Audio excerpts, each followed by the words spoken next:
Truth and Method by HANS-GEORG GADAMER. Chapter 2. The Ontology of the Work of Art and its Hermeneutic Significance. Play as the clue to ontological explanation. The concept of play. For my starting point, I select an idea that has played a major role in aesthetics, the concept of play. I wish to free this concept of the subjective meaning that it has in Kant and Schiller, and that dominates the whole of modern aesthetics and philosophy of man.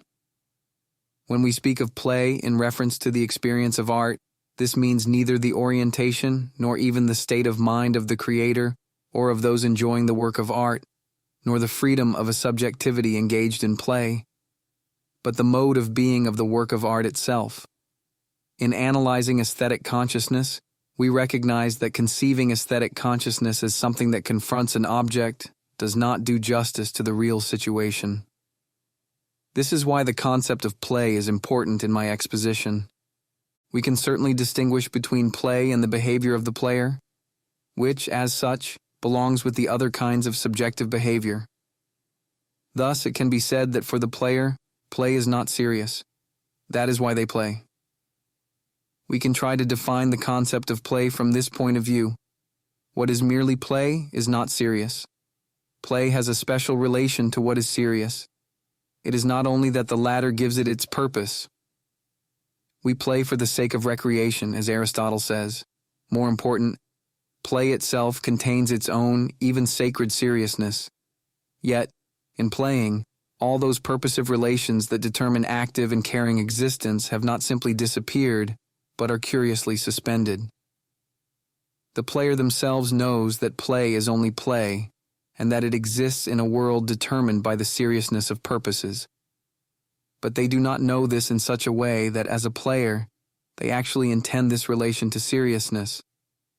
Play fulfills its purpose only if the player loses themselves in play. Seriousness is not merely something that calls us away from play.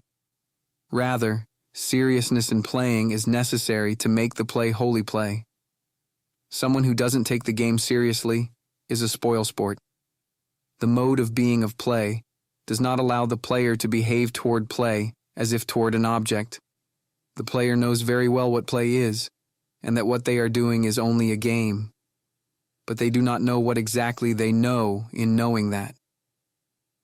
Our question concerning the nature of play itself cannot therefore find an answer if we look for it in the player's subjective reflection. Instead, we are inquiring into the mode of being of play as such. We have seen that it is not aesthetic consciousness but the experience, Erfahrung, of art, and thus the question of the mode of being of the work of art that must be the object of our examination. But this was precisely the experience of the work of art that I maintained in opposition to the leveling process of aesthetic consciousness, namely that the work of art is not an object that stands over against a subject for itself. Instead, the work of art has its true being in the fact that it becomes an experience that changes the person who experiences it. The subject of the experience of art, that which remains and endures, is not the subjectivity of the person who experiences it, but the work itself. This is the point at which the mode of being of play becomes significant. For play has its own essence, independent of the consciousness of those who play. Play, indeed play proper, also exists when the thematic horizon is not limited by any being for itself of subjectivity, and where there are no subjects who are behaving playfully. The players are not the subjects of play. Instead, play merely reaches presentation, Darstellung, through the players. We can already see this from the use of the word, especially from its many metaphorical usages, which Buitendijk in particular has noted. Here, as always, the metaphorical usage has methodological priority. If a word is applied to a sphere to which it did not originally belong, the actual original meaning emerges quite clearly. Language has performed in advance the abstraction that is, as such, the task of conceptual analysis. Now thinking need only make use of this advance achievement. The same is also true of etymologies. They are admittedly far less reliable because they are abstractions achieved not by language but by linguistic science, and can never be wholly verified by language itself. that is, by actual usage. Hence, even when etymologies are right, they are not proofs but achievements preparatory to conceptual analysis, and only in such analysis do they obtain a firm foundation. If we examine how the word play is used and concentrate on its so-called metaphorical senses, we find talk of the play of light, the play of the waves, the play of gears or parts of machinery, the interplay of limbs, the play of forces, the play of gnats, even a play on words. In each case, what is intended is to and fro movement that is not tied to any goal that would bring it to an end. Correlatively, the word spiel originally meant dance, and is still found in many word forms, e.g. in spielman, jongleur. The movement of playing has no goal that brings it to an end. Rather, it renews itself in constant repetition. The movement backward and forward is obviously so central to the definition of play that it makes no difference who or what performs this movement. The movement of play as such has, as it were, no substrate. It is the game that is played. It is irrelevant whether or not there is a subject who plays it. The play is the occurrence of the movement as such. Thus, we speak of the play of colors, and do not mean only that one color plays against another, but that there is one process or sight displaying a changing variety of colors. Hence, the mode of being of play is not such that for the game to be played, there must be a subject who is behaving playfully. Rather, the primordial sense of playing is the medial one. Thus we say that something is playing, spielt somewhere or at some time, that something is going on, im Spiele ist, or that something is happening, sich. This linguistic observation seems to me an indirect indication that play is not to be understood as something a person does. As far as language is concerned, the actual subject of play is obviously not the subjectivity of an individual who, among other activities, also plays, but is instead the play itself.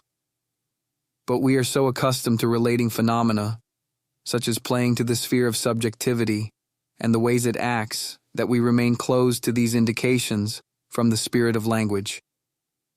However, modern anthropological research has conceived the nature of play so broadly that it has almost gone beyond viewing play as subjectivity. Huizinga has investigated the element of play in all cultures, and most important, has worked out the connection of children's and animals' play to holy play.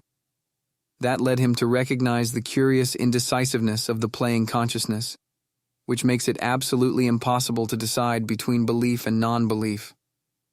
The savage himself knows no conceptual distinction between being and playing. He knows nothing of identity, of image or symbol, and that is why it may be asked whether the mental condition of the savage in his sacred observances is not best understood by retaining play as the primary term. In our concept of play, the difference between belief and pretense is dissolved. Here the primacy of play over the consciousness of the player is fundamentally acknowledged, and in fact, even the experiences of play that psychologists and anthropologists describe are illuminated afresh if one starts from the medial sense of the word playing. Play clearly represents an order in which the to and fro motion of play follows of itself. It is part of play that the movement is not only without goal or purpose, but also without effort. It happens as it were by itself. The ease of play, which naturally does not mean that there is any real absence of effort, but refers phenomenologically only to the absence of strain, is experienced subjectively as relaxation. The structure of play absorbs the player into itself, and thus frees them from the burden of taking the initiative, which constitutes the actual strain of existence. This is also seen in the spontaneous tendency to repetition that emerges in the player, and in the constant self-renewal of play, which affects its form, e.g., the refrain. The fact that the mode of being of play is so close to the mobile form of nature permits us to draw an important methodological conclusion. It is obviously not correct to say that animals too play, nor is it correct to say that, metaphorically speaking, water and light play as well. Rather, on the contrary, we can say that man too plays. Their playing too is a natural process. The meaning of their play too, precisely because, and insofar as they are part of nature, is a pure self-presentation. Thus, in this sphere, it becomes finally meaningless to distinguish between literal and metaphorical usage. But most important, the being of the work of art is connected with the medial sense of play, Spiel, also game and drama. Inasmuch as nature is without purpose and intention, just as it is without exertion, it is a constantly self-renewing play and can therefore appear as a model for art. Thus, Friedrich Schlegel writes, "All the sacred games of art are only remote imitations of the infinite play of the world, the eternally self-creating work of art." Another question that Huizinga discusses is also clarified through the fundamental role of the to and fro movement of play, namely the playful character of the contest. It is true that the contestant does not consider himself to be playing, but through the contest arises the tense to and fro movement from which the victor emerges, and thus the whole becomes a game. The movement to and fro obviously belongs so essentially to the game that there is an ultimate sense in which you cannot have a game by yourself. In order for there to be a game, there always has to be, not necessarily literally another player, but something else with which the player plays and which automatically responds to his move with a countermove. Thus the cat at play chooses the ball of wool because it responds to play, and ball games will be with us forever because the ball is freely mobile in every direction, appearing to do surprising things of its own accord. In cases where human subjectivity is what is playing, the primacy of the game over the players engaged in it is experienced by the players themselves in a special way. Once more, it is the improper, metaphorical uses of the word that offer most information about its proper essence. Thus we say of someone that they play with possibilities or with plans. What we mean is clear. They still have not committed themselves to the possibilities as to serious aims. They still have the freedom to decide one way or the other, for one or the other possibility. On the other hand, this freedom is not without danger. Rather, the game itself is a risk for the player. One can play only with serious possibilities. Obviously, this means that one may become so engrossed in them that they outplay one, as it were, and prevail over one. The attraction that the game exercises on the player lies in this risk. One enjoys a freedom of decision which at the same time is endangered and irrevocably limited. One has only to think of jigsaw puzzles, games of patience, etc. But the same is true in serious matters. If, for the sake of enjoying their own freedom of decision, someone avoids making pressing decisions or plays with possibilities that they are not seriously envisaging, and which therefore offer no risk that they will choose them and thereby limit themselves, we say they are only playing with life. This suggests a general characteristic of the nature of play that is reflected in playing. All playing is a being played. The attraction of a game, the fascination it exerts, consists precisely in the fact that the game masters the players. Even in the case of games in which one tries to perform tasks that one has set oneself, there is a risk that they will not work, succeed, or succeed again, which is the attraction of the game. Whoever tries is in fact the one who is tried.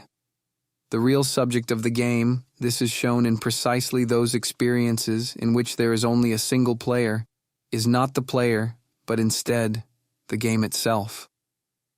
What holds the player in its spell, draws them into play, and keeps them there is the game itself.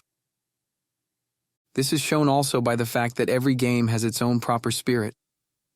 But even this does not refer to the mood or the mental state of those who play the game. Rather, the variety of mental attitudes exhibited in playing various games, and in the desire to play them, is the result, and not the cause, of the differences among the games themselves. Games differ from one another in their spirit. The reason for this is that the to and fro movement that constitutes the game is patterned in various ways. The particular nature of a game lies in the rules and regulations that prescribe the way the field of the game is filled. This is true universally, whenever there is a game. It is true, for example, of the play of fountains and of playing animals. The playing field on which the game is played is, as it were, set by the nature of the game itself, and is defined far more by the structure that determines the movement of the game from within than by what it comes up against, i.e., the boundaries of the open space, limiting movement from without. Apart from these general determining factors, it seems to me characteristic of human play that it plays something. That means that the structure of movement to which it submits has a definite quality which the player chooses. First, they expressly separate their playing behavior from their other behavior by wanting to play. But even within their readiness to play, they make a choice. They choose this game rather than that. Correlatively, the space in which the game's movement takes place is not simply the open space in which one plays oneself out, but one that is specially marked out and reserved for the movement of the game. Human play requires a playing field. Setting off the playing field, just like setting off sacred precincts, as Huizinga rightly points out, sets off the sphere of play as a closed world, one without transition and mediation to the world of aims. That all play is playing something is true here, where the ordered to and fro movement of the game is determined as one kind of comportment, Verhalten, among others. A person playing is, even in their play, still someone who comports themselves, even if the proper essence of the game consists in their disburdening themselves of the tension they feel in their purposive comportment. This determines more exactly why playing is always a playing of something. Every game presents the person who plays it with a task. They cannot enjoy the freedom of playing themselves out without transforming the aims of their purposive behavior into mere tasks of the game. Thus the child gives itself a task in playing with a ball, and such tasks are playful ones, because the purpose of the game is not really solving the task, but ordering and shaping the movement of the game itself. Obviously, the characteristic lightness and sense of relief we find in playing depends on the particular character of the task set by the game and comes from solving it. One can say that performing a task successfully presents it, stelt sie dar. This phrasing especially suggests itself in the case of a game, for here fulfilling the task does not point to any purposive context. Play is really limited to presenting itself. Thus its mode of being is self-presentation. But self-presentation is a universal ontological characteristic of nature. We know today how inadequate are conceptions of biological purpose when it comes to understanding the form of living things. So too, it is an inadequate approach to ask what the life function and biological purpose of play is. First and foremost, play is self-presentation. As we have seen, the self-presentation of human play depends on the player's conduct being tied to the make-believe goals of the game, but the meaning of these goals does not in fact depend on their being achieved. Rather, in spending oneself on the task of the game, one is in fact playing oneself out. The self-presentation of the game involves the players achieving, as it were, their own self-presentation by playing, i.e., presenting something. Only because play is always presentation is human play, able to make representation itself the task of a game. Thus there are games which must be called representation games, either because, in their use of meaningful illusion, they have something about them of representation, say tinker, tailor, soldier, sailor, or because the game itself consists in representing something, e.g., when children play cars. All presentation is potentially a representation for someone. That this possibility is intended is the characteristic feature of art as play. The closed world of play lets down one of its walls, as it were. A religious rite and a play in a theater obviously do not represent in the same sense as a child playing. Their being is not exhausted by the fact that they present themselves, for at the same time they point beyond themselves to the audience which participates by watching. Play here is no longer the mere self-presentation of an ordered movement, nor mere representation in which the child playing is totally absorbed, but it is representing for someone. The directedness proper to all representation comes to the fore here, and is constitutive of the being of art. In general, however much games are in essence representations, and however much the players represent themselves in them, games are not presented for anyone, i.e., they are not aimed at an audience. Children play for themselves even when they represent. And not even those games, e.g., sports, that are played before spectators are aimed at them. Indeed, contests are in danger of losing their real play character precisely by becoming shows. A procession as part of a religious rite is more than a spectacle, since its real meaning is to embrace the whole religious community. And yet a religious act is a genuine representation for the community, and likewise a drama is a kind of playing that, by its nature, calls for an audience. The presentation of a god in a religious rite, the presentation of a myth in a play, are play not only in the sense that the participating players are wholly absorbed in the presentational play and find in it their heightened self-representation, but also in that the players represent a meaningful whole for an audience. Thus, it is not really the absence of a fourth wall that turns the play into a show. Rather, openness toward the spectator is part of the closedness of the play. The audience only completes what the play as such is. This point shows the importance of defining play as a process that takes place in between. We have seen that play does not have its being in the player's consciousness or attitude, but on the contrary, play draws them into its dominion and fills them with its spirit. The player experiences the game as a reality that surpasses them. This is all the more the case where the game is itself intended as such a reality. For instance, the play which appears as a presentation for an audience. Even a play remains a game, i.e., it has the structure of a game, which is that of a closed world. But however much a religious or profane play represents a world wholly closed within itself, it is as if open toward the spectator, in whom it achieves its whole significance. The players play their roles as in any game, and thus the play is represented, but the play itself is the whole, comprising players and spectators.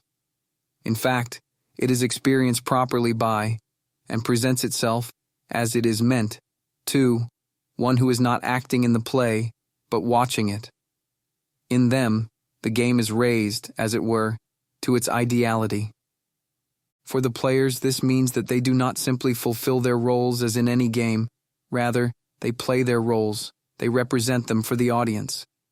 The way they participate in the game is no longer determined by the fact that they are completely absorbed in it, but by the fact that they play their role in relation and regard to the whole of the play, in which not they, but the audience is to become absorbed. A complete change takes place when play as such becomes a play. It puts the spectator in the place of the player. They, and not the player, are the person for and in whom the play is played. Of course, this does not mean that the player is not able to experience the significance of the whole in which they play their representing role. The spectator has only methodological precedence. In that the play is presented for them, it becomes apparent that the play bears within itself a meaning to be understood, and that can therefore be detached from the behavior of the player. Basically, the difference between the player and the spectator is here superseded.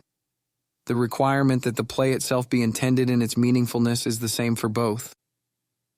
This is still the case even when the play community is sealed off against all spectators, either because it opposes the social institutionalization of artistic life, as in so-called chamber music, which seeks to be more authentic music making and being performed for the players themselves and not for an audience.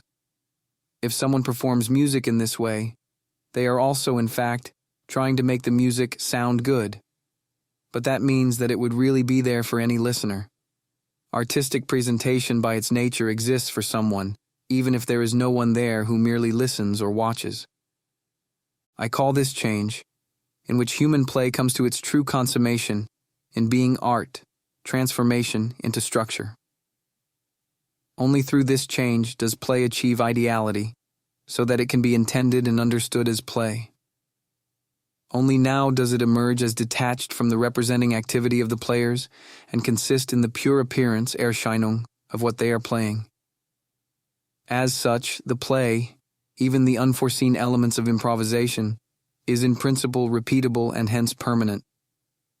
It has the character of a work, of an ergon, and not only of Energia. In this sense, I call it a structure, Gebilde. What can be thus dissociated from the representing activity of the player is still linked to representation. This linkage does not mean dependence in the sense that the play acquires a definite meaning only through the particular persons representing it, nor even through the originator of the work, its real creator, the artist. Rather, in relation to them all, the play has an absolute autonomy, and that is what is suggested by the concept of transformation. What this implies about defining the nature of art emerges when one takes the sense of transformation seriously. Transformation is not alteration, even an alteration that is especially far-reaching. Alteration always means that what is altered also remains the same and is maintained. However totally it may change, something changes in it. In terms of the categories, all alteration, aloiosis, belongs in the sphere of quality, i.e. of an accident of substance. But transformation means that something is suddenly and as a whole, something else. That this other transformed thing that it has become is its true being, in comparison with which its earlier being is nil. When we find someone transformed, we mean precisely this, that they have become another person, as it were. There cannot here be any gradual transition leading from one to the other, since the one is the denial of the other. Thus, transformation into structure means that what existed previously exists no longer, but also that what now exists, what represents itself in the play of art, is the lasting and true. It is clear that to start from subjectivity here is to miss the point. No longer exists is the players, with the poet or the composer being considered as one of the players. None of them has their own existence for themselves, which they retain so that their acting would mean that they are only acting. If we describe from the point of view of the actor what their acting is, then obviously it is not transformation, but disguise. A person who is disguised does not want to be recognized, but instead to appear as someone else and be taken for them. In the eyes of others, they no longer want to be themselves, but to be taken for someone else. Thus, they do not want to be discovered or recognized. They play another person, but in the way that we play something in our daily intercourse with other people, i.e., that we merely pretend, act a part, and create an impression. A person who plays such a game denies to all appearances continuity with themselves. But in truth, that means that they hold on to this continuity with themselves for themselves, and only withhold it from those before whom they are acting. According to all that we have observed concerning the nature of play, this subjective distinction between oneself and the play, implicit in putting up a show, is not the true nature of play. Rather, play itself is a transformation of such a kind that the identity of the player does not continue to exist for anybody. Everybody asks instead what is supposed to be represented, what is meant. The players, or playwright, no longer exist, only what they are playing. But above all, what no longer exists is the world in which we live as our own. Transformation into structure is not simply transposition into another world. Certainly the play takes place in another closed world. But inasmuch as it is a structure, it is, so to speak, its own measure, and measures itself by nothing outside it. Thus, the action of a drama, in this respect it still entirely resembles the religious act, exists as something that rests absolutely within itself. It no longer permits of any comparison with reality as the secret measure of all verisimilitude. It is raised above all such comparisons, and hence also above the question of whether it is all real, because a superior truth speaks from it. Even Plato, the most radical critic of the high estimation of art in the history of philosophy, speaks of the comedy and tragedy of life on the one hand, and of the stage on the other without differentiating between them. For this difference is superseded if one knows how to see the meaning of the play that unfolds before one. The pleasure of drama is the same in both cases. It is the joy of knowledge. This gives what we call transformation into structure its full meaning. The transformation is a transformation into the true. It is not enchantment in the sense of a bewitchment that waits for the redeeming word that will transform things back to what they were. Rather, it is itself, redemption and transformation back into true being. In being presented in play, what is emerges. It produces and brings to light what is otherwise constantly hidden and withdrawn. Someone who can perceive the comedy and tragedy of life can resist the temptation to think in terms of purposes, which conceals the game that is played with us. Reality always stands in a horizon of desired or feared, or at any rate, still undecided future possibilities. Hence it is always the case that mutually exclusive expectations are aroused, not all of which can be fulfilled. The undecidedness of the future permits such a superfluity of expectations that reality necessarily lags behind them. Now, if, in a particular case, a context of meaning closes and completes itself in reality, such that no lines of meaning scatter in the void, then this reality is itself like a drama. Likewise, someone who can see the whole of reality as a closed circle of meaning in which everything is fulfilled will speak of the comedy and tragedy of life. In these cases where reality is understood as a play, emerges the reality of play, which we call the play of art. The being of all play is always self-realization, sheer fulfillment, energeia which has its telos within itself. The world of the work of art, in which play expresses itself fully in the unity of its course, is in fact a wholly transformed world. In and through it, everyone recognizes that that is how things are. Thus, the concept of transformation characterizes the independent and superior mode of being of what we called structure. From this viewpoint, reality is defined as what is untransformed, and art as the raising up Aufhebung of this reality into its truth. The classical theory of art, too, which bases all art on the idea of mimesis, imitation, obviously starts from play in the form of dancing, which is the representation of the divine. But the concept of imitation can be used to describe the play of art only if one keeps in mind the cognitive import in imitation. The thing presented is there, das Dargestellte ist da. That is the situation basic to imitation. When a person imitates something, they allow what they know to exist and to exist in the way that they know it. A child begins to play by imitation, affirming what they know and affirming their own being in the process. Also, when children enjoy dressing up, as Aristotle remarks, they are not trying to hide themselves, pretending to be something else in order to be discovered and recognized behind it. But on the contrary, they intend a representation of such a kind that only what is represented exists. The child wants at any cost to avoid being discovered behind their disguise. They intend that what they represent should exist, and if something is to be guessed, then this is it.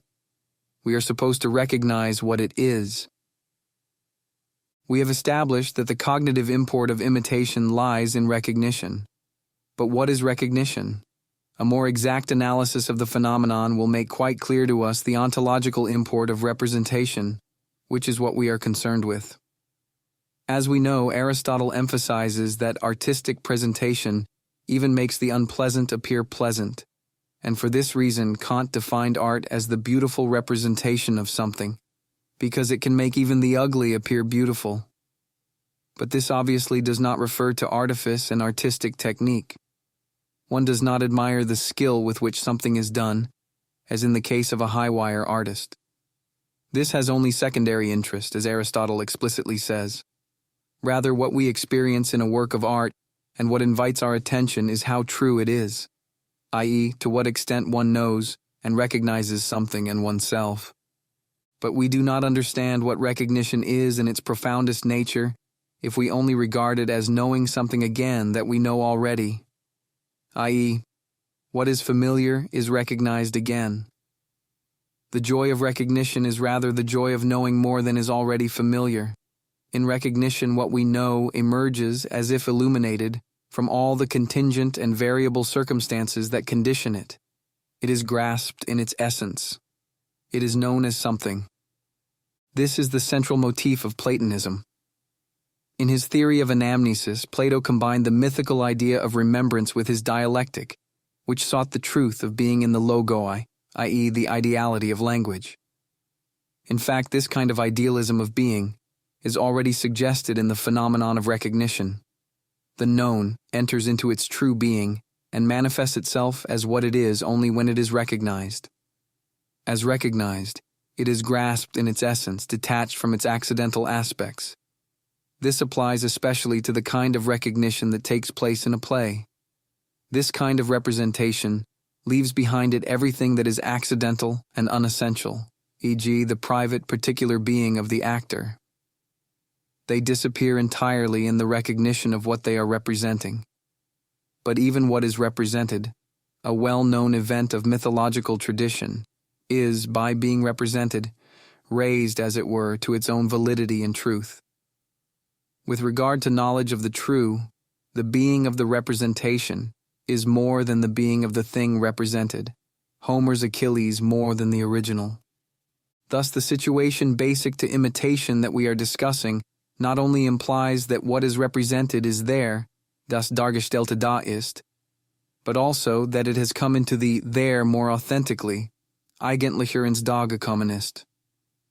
Imitation and representation are not merely a repetition, a copy, but knowledge of the essence. Because they are not merely repetition, but a bringing forth, they imply a spectator as well. They contain in themselves an essential relation to everyone for whom the representation exists. Indeed, one can say even more. The presentation of the essence, far from being a mere imitation, is necessarily revelatory. In imitating, one has to leave out and to heighten. Because they are pointing to something, they have to exaggerate whether they like it or not. Hence there exists an insuperable ontological difference between the one thing that is a likeness and the other that it seeks to resemble. As we know, Plato insisted on this ontological distance, on the greater or lesser difference between the copy and the original. And for this reason, he placed imitation and presentation in the play of art as an imitation of an imitation in the third rank. Nevertheless, operative in artistic presentation is recognition, which has the character of genuine knowledge of essence.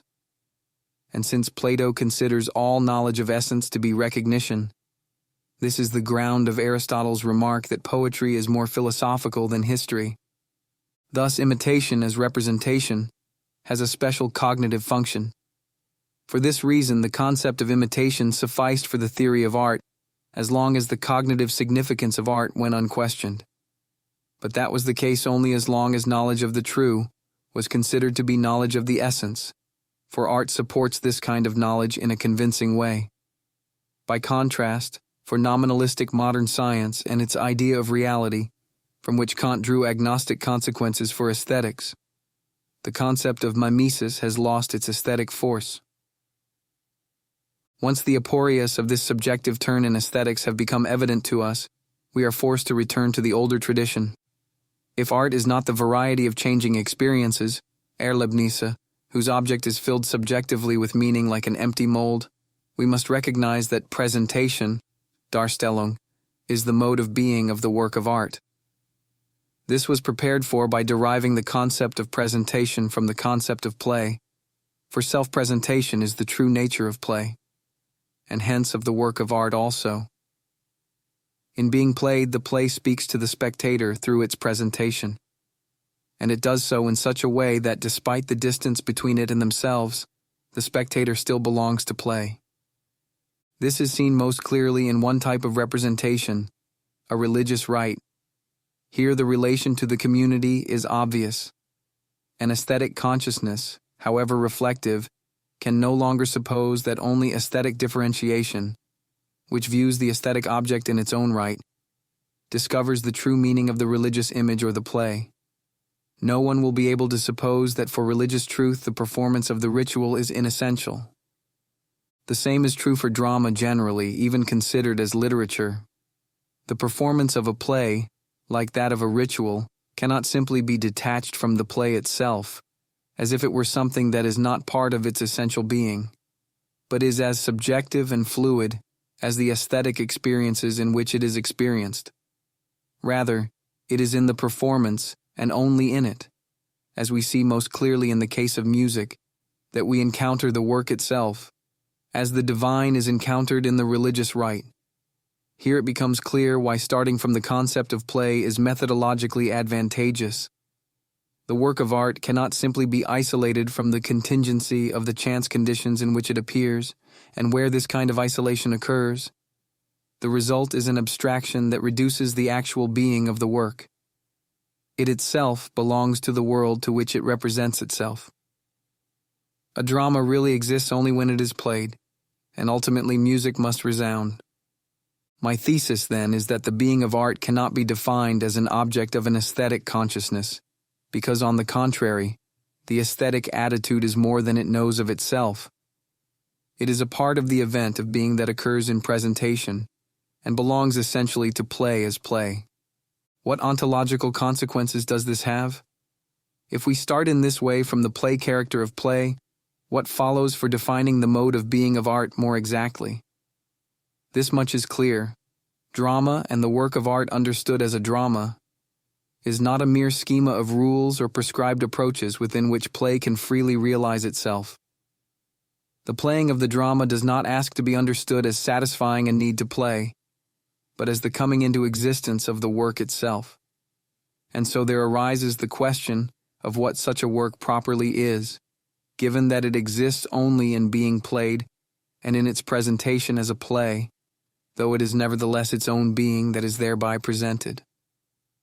Let us recall the phrase used above, transformation into structure. Play is structure. This means that despite its dependence on being played, it is a meaningful whole, which can be repeatedly presented as such, and the significance of which can be understood. But structure is also play, because, despite this theoretical unity, it achieves its full being only each time it is played. That both sides of the question belong together is what we have to emphasize against the abstraction of aesthetic differentiation. We may now formulate this by opposing aesthetic non-differentiation to aesthetic differentiation, which is the properly constitutive element of aesthetic consciousness. It has become clear that what is imitated in imitation, what is formed by the poet, represented by the actor, and recognized by the spectator, is to such an extent what is meant, that in which the significance of the representation lies, that the poet's creativity or the actor's prowess as such are not foregrounded from it. When a distinction is made, it is between the material and what the poet makes of it, between the poem and the conception. But these distinctions are of a secondary nature. What the actor plays and the spectator recognizes are the forms and the action itself, as they are formed by the poet. Thus we have here a double mimesis. The writer represents and the actor represents. But even this double mimesis is one. It is the same thing that comes to existence in each case. More exactly, one can say that the mimetic representation, Darstellung, the performance, brings into existence, zum Dasein, what the play itself requires. The double distinction between a play and its subject matter and a play and its performance corresponds to a double non-distinction, as the unity of the truth which one recognizes in the play of art. To investigate the origin of the plot on which it is based is to move out of the real experience of a piece of literature, and likewise it is to move out of the real experience of the play if the spectator reflects about the conception behind a performance or about the proficiency of the actors. Already implicit in this kind of reflection is the aesthetic differentiation of the work itself from its representation. But for the content of the experience as such, as we have seen, it is not even important whether the tragic or comic scene playing before one is taking place on the stage or in life, when one is only a spectator. What we have called a structure is one insofar as it presents itself as a meaningful whole. It does not exist in itself, nor is it encountered in a mediation, Vermittlung, accidental to it. Rather, it acquires its proper being in being mediated. No matter how much the variety of the performances or realizations of such a structure can be traced back to the conception of the players, it also does not remain enclosed in the subjectivity of what they think, but it is embodied there. Thus, it is not at all a question of a mere subjective variety of conceptions, but of the work's own possibilities of being that emerge as the work explicates itself, as it were, in the variety of its aspects. This is not to deny that here there is a possible starting point for aesthetic reflection. In various performances of the same play, say, one can distinguish between one kind of mediation and another, just as one can conceive the conditions of access for different works of art in different ways. e.g., when one regards a building from the viewpoint of how it would look on its own or how its surroundings ought to look, or when one is faced with the problem of restoring a painting. In all such cases, the work itself is distinguished from its, but one fails to appreciate the obligatoriness of the work of art if one regards the variations possible in the presentation as free and arbitrary. In fact, they are all subject to the supreme criterion of right. We know this in the modern theater as the tradition that stems from a production, the creation of a role, or the practice of a musical performance. Here there is no random succession, a mere variety of conceptions. Rather, by constantly following models and developing them, a tradition is formed with which every new attempt must come to terms. The performing artist, too, has a certain consciousness of this. The way that they approach a work or a role is always in some way related to models that approached it in the same way. But this has nothing to do with blind imitation. Although the tradition created by a great actor, director, or musician remains effective as a model, it is not a break on free creation, but has become so fused with the work that concern with this model stimulates an artist's creative interpretive powers, no less than does concern with the work itself. The performing arts have this special quality, that the works they deal with are explicitly left open to such recreation and thus visibly hold the identity and continuity of the work of art open towards its future. Perhaps in such a case the criterion that determines whether something is a correct presentation, Darstellung, is a highly flexible and relative one. But the fact that the representation is bound to the work is not lessened by the fact that this bond can have no fixed criterion. Thus, we do not allow the interpretation of a piece of music or a drama the freedom to take the fixed text as a basis for arbitrary ad lib effects. And yet we would regard the canonization of a particular interpretation, e.g., in a recorded performance conducted by the composer, or the detailed notes on performance which come from the canonized first performance, as a failure to appreciate the real task of interpretation. A correctness striven for in this way would not do justice to the true binding nature of the work, which imposes itself on every interpreter immediately in its own way, and does not allow them to make things easy for themselves by simply imitating a model.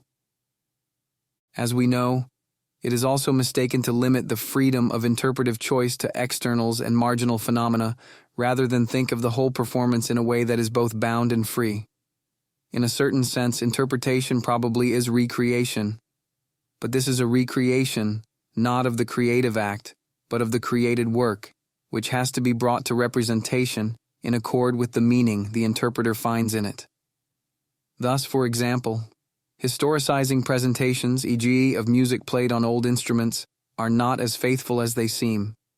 Rather, they are an imitation of an imitation and are thus in danger of standing at a third remove from the truth, Plato.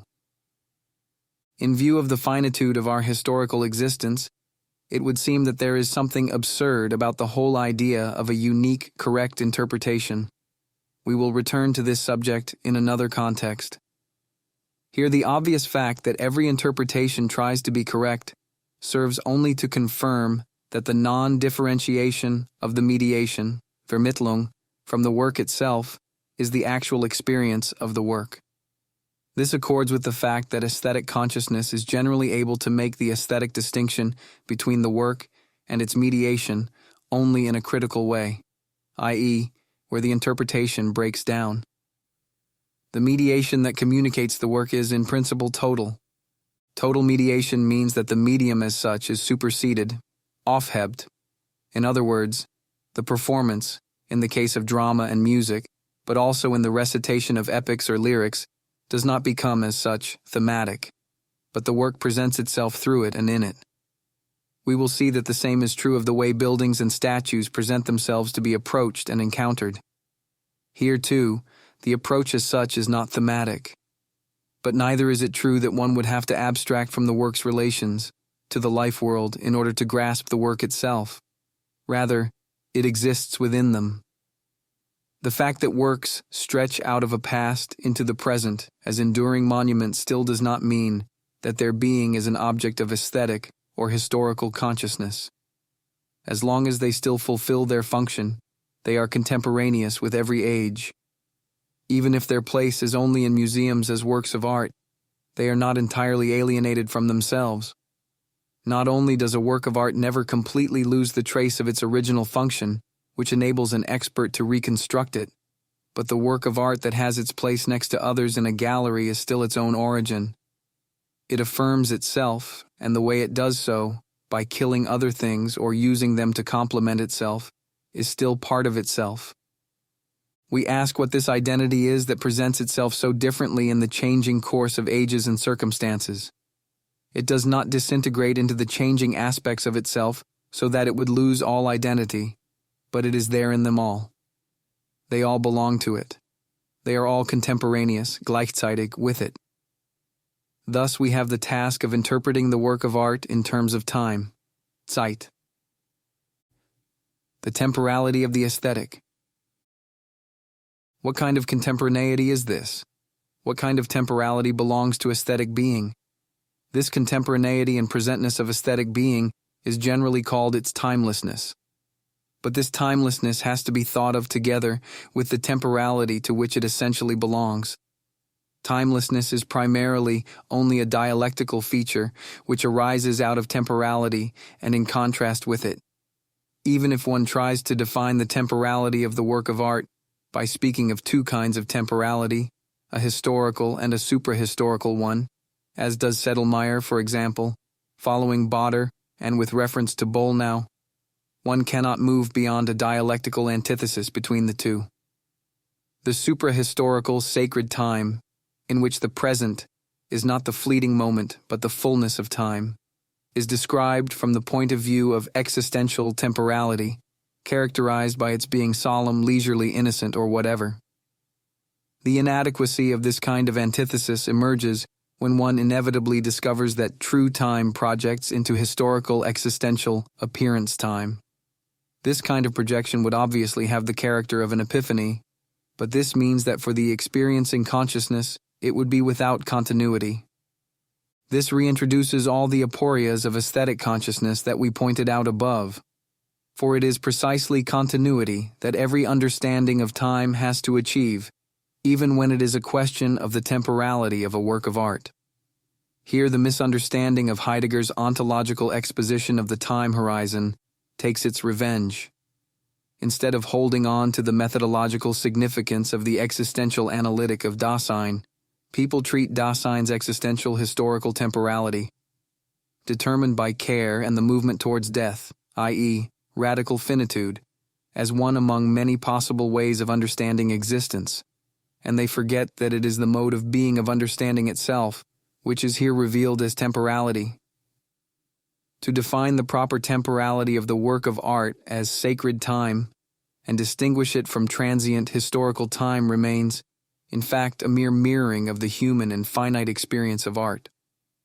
Only a biblical theology of time, starting not from the standpoint of human self-understanding but of divine revelation, would be able to speak of a sacred time and theologically legitimate the analogy between the timelessness of the work of art and this sacred time.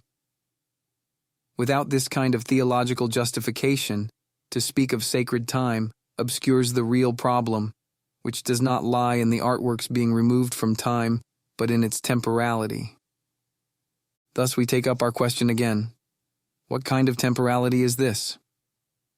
We started from the position that the work of art is play, i.e., that its actual being cannot be detached from its presentation, and that in this presentation the unity and identity of a structure emerge. To be dependent on self-presentation belongs to what it is. This means that however much it is transformed and distorted in being presented, it still remains itself. This constitutes the obligation of every presentation, that it contain a relation to the structure itself and submit itself to the criterion of correctness that derives from it. Even the extreme of a completely distortive presentation confirms this. It is known as a distortion inasmuch as the presentation is intended and judged to be the presentation of the structure. Inescapably, the presentation has the character of a repetition of the same. Here, repetition does not mean that something is literally repeated, i.e., can be reduced to something original. Rather, Every repetition is as original as the work itself. We are familiar with this kind of highly puzzling, temporal structure from festivals. It is in the nature of periodic festivals, at least, to be repeated. We call that the return of the festival. But the festival that comes round again is neither another festival nor a mere remembrance of the one that was originally celebrated. The originally sacral character of all festivals obviously excludes the familiar distinction in time experience between present, memory, and expectation. The time experience of the festival is rather its celebration, a present time sui generis. The temporal character of celebration is difficult to grasp on the basis of the usual experience of temporal succession. If the return of the festival is related to the usual experience of time and its dimensions, it appears as historical temporality. The festival changes from one time to the next, for there are always other things going on at the same time. Nevertheless, from this historical perspective, it would still remain one and the same festival that undergoes this change. It was originally of such and such a nature, and was celebrated in such and such a way, then differently, and then differently again. However, this perspective does not cover the characteristic of festival time that comes from its being celebrated. For the essence of the festival, its historical connections are secondary. As a festival, it is not an identity like a historical event, but neither is it determined by its origin, so that there was once the real festival, as distinct from the way in which it later came to be celebrated. From its inception, whether instituted in a single act or introduced gradually, the nature of a festival is to be celebrated regularly. Thus, its own original essence is always to be something different, even when celebrated in exactly the same way. An entity that exists only by always being something different is temporal in a more radical sense than everything that belongs to history. It has its being only in becoming and return. A festival exists only in being celebrated. This is not to say that it is of a subjective character and has its being only in the subjectivity of those celebrating it. Rather, the festival is celebrated because it is there. The same is true of drama.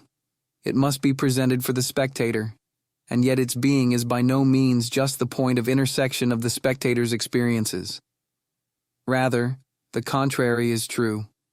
The being of the spectator is determined by their being there present. Dabesein.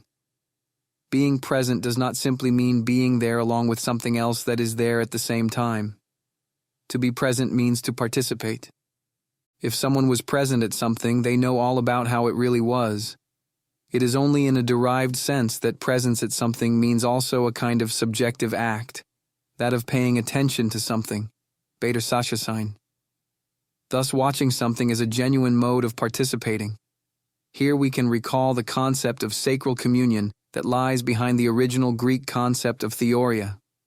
Theoros means someone who takes part in a delegation to a festival.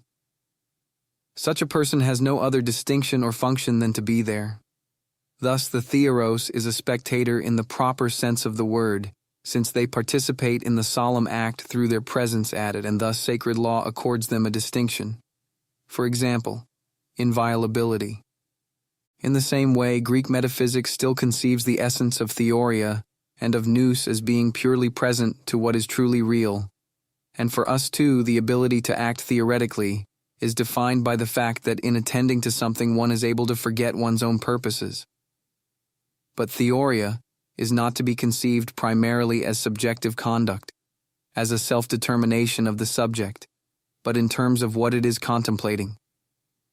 Theoria is a true participation, not something active but something passive, pathos, namely being totally involved in and carried away by what one sees. Gerhard Kruger has tried to explain the religious background of the Greek concept of reason from this point of view.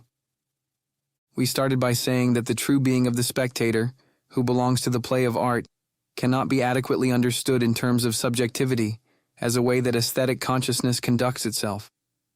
But this does not mean that the nature of the spectator cannot be described in terms of being present at something, in the way that we pointed out.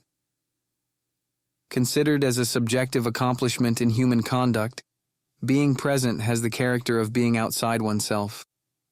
In the Phaedrus, Plato already described the blunder of those who take the viewpoint of rational reasonableness and tend to misinterpret the ecstatic condition of being outside oneself, seeing it as a mere negation of being composed within oneself, and hence as a kind of madness. In fact, being outside oneself is the positive possibility of being wholly with something else. This kind of being present is a self-forgetfulness, and to be a spectator consists in giving oneself in self-forgetfulness to what one is watching. Here, self-forgetfulness is anything but a privative condition, for it arises from devoting one's full attention to the matter at hand, and this is the spectator's own positive accomplishment. Obviously, there is an essential difference between a spectator who gives themselves entirely to the play of art and someone who merely gapes at something out of curiosity. It is characteristic of curiosity that it too is as if drawn away by what it looks at, that it forgets itself entirely in it, and cannot tear itself away from it. But the important thing about an object of curiosity is that it is basically of no concern to the spectator. It has no significance for them. There is nothing in it which they would really be able to come back to and which would focus their attention. For it is the formal quality of novelty, i.e., abstract difference, that makes up the charm of what one looks at. This is seen in the fact that its dialectical complement is becoming bored and jaded, whereas that which presents itself to the spectator as the play of art does not simply exhaust itself in momentary transport, but has a claim to permanence and the permanence of a claim. The word claim does not occur here by chance. In the theological reflection that began with Kierkegaard, and which we call dialectical theology, it is no accident that this concept has made possible a theological explanation of what Kierkegaard meant by contemporaneity. A claim is something lasting. Its justification, or pretended justification, is the primary thing. Because a claim lasts, it can be enforced at any time. A claim exists against someone and must therefore be enforced against them. But the concept of a claim also implies that it is not itself a fixed demand, the fulfillment of which is agreed on by both sides, but is rather the ground for such. A claim is the legal basis for an unspecified demand. If it is to be answered in such a way as to be settled, then to be enforced, it must first take the form of a demand. It belongs to the permanence of a claim that it is concretized in a demand. The application to Lutheran theology is that the claim of faith began with the proclamation of the gospel and is continually reinforced in preaching. The words of the sermon perform this total mediation, which otherwise is the work of the religious rite, of the Mass, for example. We shall see that in other ways, too, the word is called on to mediate between past and present, and that it therefore comes to play a leading role in the problem of hermeneutics. In any case, contemporaneity belongs to the being of the work of art. It constitutes the essence of being present. This is not the simultaneity of aesthetic consciousness, for that simply means that several objects of aesthetic experience, Erlebnis, are all held in consciousness at the same time, all indifferently, with the same claim to validity. Contemporaneity, on the other hand, means that in its presentation, this particular thing that presents itself to us achieves full presence, however remote its origin may be. Thus, contemporaneity is not a mode of givenness in consciousness, but a task for consciousness and an achievement that is demanded of it. It consists in holding on to the thing in such a way that it becomes contemporaneous, which is to say, however, that all mediation is superseded in total presence. This concept of contemporaneity, we know, stems from Kierkegaard, who gave it a particular theological stamp. For Kierkegaard, contemporaneity does not mean existing at the same time. Rather, it names the task that confronts the believer, to bring together two moments that are not concurrent, namely one's own present and the redeeming act of Christ, and yet so totally to mediate them that the latter is experienced and taken seriously as present, and not as something in a distant past. The simultaneity of aesthetic consciousness, by contrast, is just the opposite of this, and indeed is based on covering up and concealing the task set by contemporaneity. Contemporaneity in this sense is found especially in religious rituals and in the proclamation of the word in preaching. Here, being present means genuine participation in the redemptive event itself. No one can doubt that aesthetic differentiation, attending to how beautiful the ceremony was or how well preached the sermon, is out of place, given the kind of claim that is made on us. Now, I maintain that the same thing is basically true when we experience art. Here too the mediation must be thought of as total. Neither the being that the creating artist is for themselves, call it their biography, nor that of whoever is performing the work, nor that of the spectator watching the play, has any legitimacy of its own in the face of the being of the artwork itself. What unfolds before us is so much lifted out of the ongoing course of the ordinary world, and so much enclosed in its own autonomous circle of meaning that no one is prompted to seek some other future or reality behind it. The spectator is set at an absolute distance, a distance that precludes practical or goal-oriented participation. But this distance is aesthetic distance in a true sense, for it signifies the distance necessary for seeing, and thus makes possible a genuine and comprehensive participation in what is presented before us. A spectator's ecstatic self-forgetfulness corresponds to their continuity with themselves. Precisely that in which one loses oneself as a spectator demands that one grasp the continuity of meaning, for it is the truth of our own world, the religious and moral world in which we live, that is presented before us and in which we recognize ourselves. Just as the ontological mode of aesthetic being is marked by parousia, absolute presence, and just as an artwork is nevertheless self-identical in every moment where it achieves such a presence, so also the absolute moment in which a spectator stands is both one of self-forgetfulness and of mediation with themselves. Vilat rends them from themselves at the same time gives them back the whole of their being. The fact that aesthetic being depends on being presented then does not imply some deficiency, some lack of autonomous meaning. Rather, it belongs to its very essence. The spectator is an essential element in the kind of play we call aesthetic. I want to turn now to the famous definition of tragedy in Aristotle's Poetics. There, the spectator's frame of mind figures expressly in the definition of tragedy's essential nature. The example of the tragic. Aristotle's theory of tragedy may serve to exemplify the structure of aesthetic being as a whole. To be sure, it is situated in the context of a poetics and seems to apply only to dramatic poetry. However, the tragic is a fundamental phenomenon, a structure of meaning that does not exist only in tragedy, the tragic work of art in the narrower sense, but also in other artistic genres, especially epic. Indeed, it is not even a specifically artistic phenomenon, for it is also found in life. For this reason, modern scholars, Richard Heyman, Max Scheler, see the tragic as something extra-aesthetic, an ethical and metaphysical phenomenon that enters into the sphere of aesthetic problems only from outside. But now that we have seen how questionable the concept of the aesthetic is, we must now ask, conversely, whether the tragic is not indeed a phenomenon basic to the aesthetic in general. The being of the aesthetic has emerged for us as play and presentation. Thus, we may also consult the theory of the tragic play, i.e., the poetics of tragedy, to get at the essence of the tragic. What we find reflected in thought about the tragic, from Aristotle down to the present, is certainly no unchanging essence. There is no doubt that the essence of tragedy is presented in Attic tragedy in a unique way, and differently for Aristotle, for whom Euripides was the most tragic, differently again for someone to whom Aeschylus reveals the true depth of the tragic phenomenon, and very differently for someone who is thinking of Shakespeare. But this variety does not simply mean that the question about the unity of the tragic would be without an object, but rather, on the contrary, that the phenomenon presents itself in an outline drawn together in a historical unity. Modern thought about tragedy is always aware of the fact that, as Kierkegaard has remarked, what is now considered tragic reflects classical thought on the topic.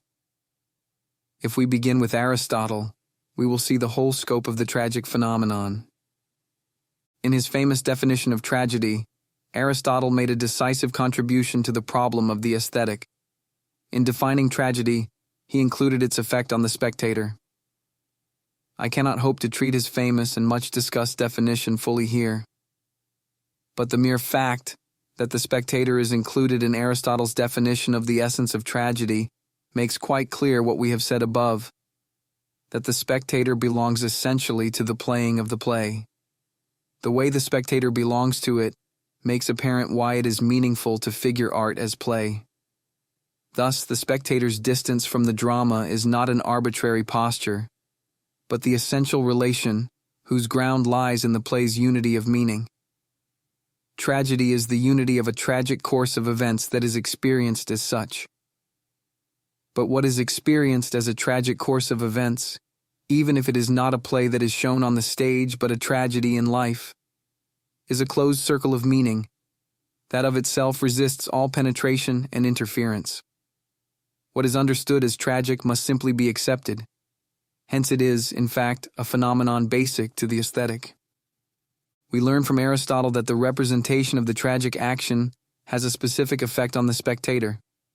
The representation works through Ilios and Phobos. The traditional translation of these emotions as pity and fear gives them a far too subjective tinge. Aristotle is not at all concerned with pity or with the changing valuations of pity over the centuries, and similarly fear is not to be understood as an inner state of mind. Rather, both are events that overwhelm man and sweep him away. Ilios is the misery that comes over us in the face of what we call miserable. Thus we commiserate with the fate of Oedipus, the example that Aristotle always returns to.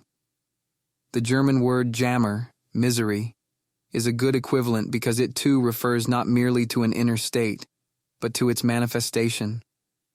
Likewise, Phobos is not just a state of mind, but, as Aristotle says, a cold shudder that makes one's blood run cold, that makes one shiver. In the particular sense in which Phobos is connected to Ilios in this definition of tragedy, Phobos means the shivers of apprehension that come over us for someone whom we see rushing to their destruction and for whom we fear. Commiseration and apprehension are modes of ecstasis, being outside oneself, which testify to the power of what is being played out before us. Now, Aristotle says that the play affects the purification of these emotions. As is well known, this translation is problematical, especially the sense of the genitive. But what Aristotle means seems to me to be quite independent of this, and this must ultimately show why two conceptions so different grammatically can confront each other so tenaciously. It seems clear to me that Aristotle is thinking of the tragic pensiveness that comes over the spectator at a tragedy. But pensiveness is a kind of relief and resolution in which pain and pleasure are peculiarly mixed. How can Aristotle call this condition a purification? What is the impure element in feeling, and how is it removed in the tragic emotion? It seems to me that the answer is as follows. Being overcome by misery and horror involves a painful division. There is a disjunction from what is happening, a refusal to accept that rebels against the agonizing events. But the effect of the tragic catastrophe is precisely to dissolve this disjunction from what is. It affects the total liberation of the constrained heart. We are freed not only from the spell in which the misery and horror of the tragic fate had bound us, but at the same time we are free from everything that divides us from what is. Thus, tragic pensiveness reflects a kind of affirmation, a return to ourselves. And if, as is often the case in modern tragedy, the hero's own consciousness is affected by this tragic pensiveness, they themselves share a little in this affirmation, in that they accept their fate. But what is the real object of this affirmation? What is affirmed? Certainly not the justice of a moral world order. The notorious theory of the tragic flaw, which plays scarcely any role in Aristotle, is not an explanation suitable even for modern tragedy. For tragedy does not exist where guilt and expiation balance each other out, where a moral bill of guilt is paid in full. Nor in modern tragedy can there be a full subjectivization of guilt and of fate. Rather, the excess of tragic consequences is characteristic of the essence of the tragic. Despite all the subjectivization of guilt in modern tragedy, it still retains an element of the classical sense of the power of destiny that, in the very disproportion between guilt and fate, reveals itself as the same for all. Hebel seems to occupy the borderline of what can still be called tragedy. So exactly is subjective guilt, fitted into the course of the tragic action. For the same reason, the idea of Christian tragedy presents a special problem, since in the light of divine salvation, the values of happiness and haplessness that constitute tragic action no longer determine human destiny. Even Kierkegaard's brilliant contrast between the classical suffering that followed from a curse laid on a family and the suffering that rends the conflicted consciousness that is not at one with itself only verges on the tragic. His rewritten Antigone would no longer be a tragedy. So we must repeat the question, what does the spectator affirm here? Obviously, it is the disproportionate, terrible immensity of the consequences that flow from a guilty deed that is the real claim made on the spectator. The tragic affirmation is the fulfillment of this claim. It has the character of a genuine communion. What is experienced in such an excess of tragic suffering is something truly common. The spectator recognizes themselves and their own finiteness in the face of the power of fate. What happens to the great ones of the earth has an exemplary significance. Tragic pensiveness does not affirm the tragic course of events as such, or the justice of the fate that overtakes the hero, but rather a metaphysical order of being that is true for all. To see that this is how it is a kind of self-knowledge for the spectator, who emerges with new insight from the illusions in which they, like everyone else, live. The tragic affirmation is an insight that the spectator has by virtue of the continuity of meaning in which they place themselves.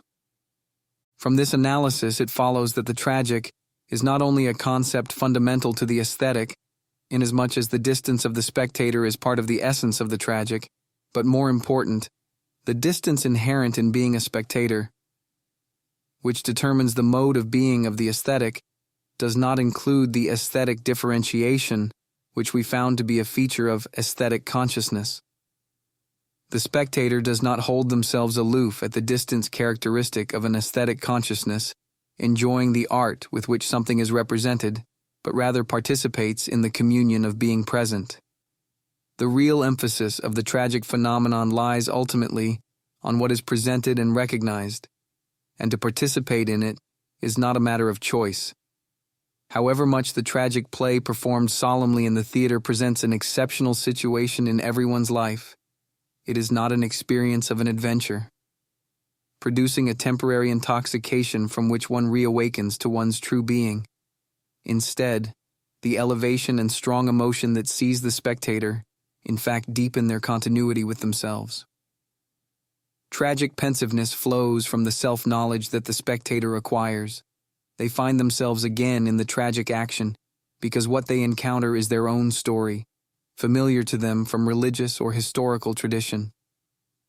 And even if this tradition is no longer binding for a later consciousness, as was already the case with Aristotle, and was certainly true of Seneca and Corneille, there is more in the continuing effect of such tragic works and themes than merely the continuing influence of a literary model. This effect presumes not only that the spectator is still familiar with the story, but also that its language still really reaches them.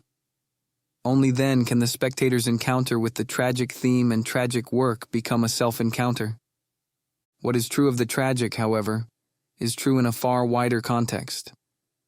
For the writer, free invention is always only one side of a mediation, conditioned by values already given.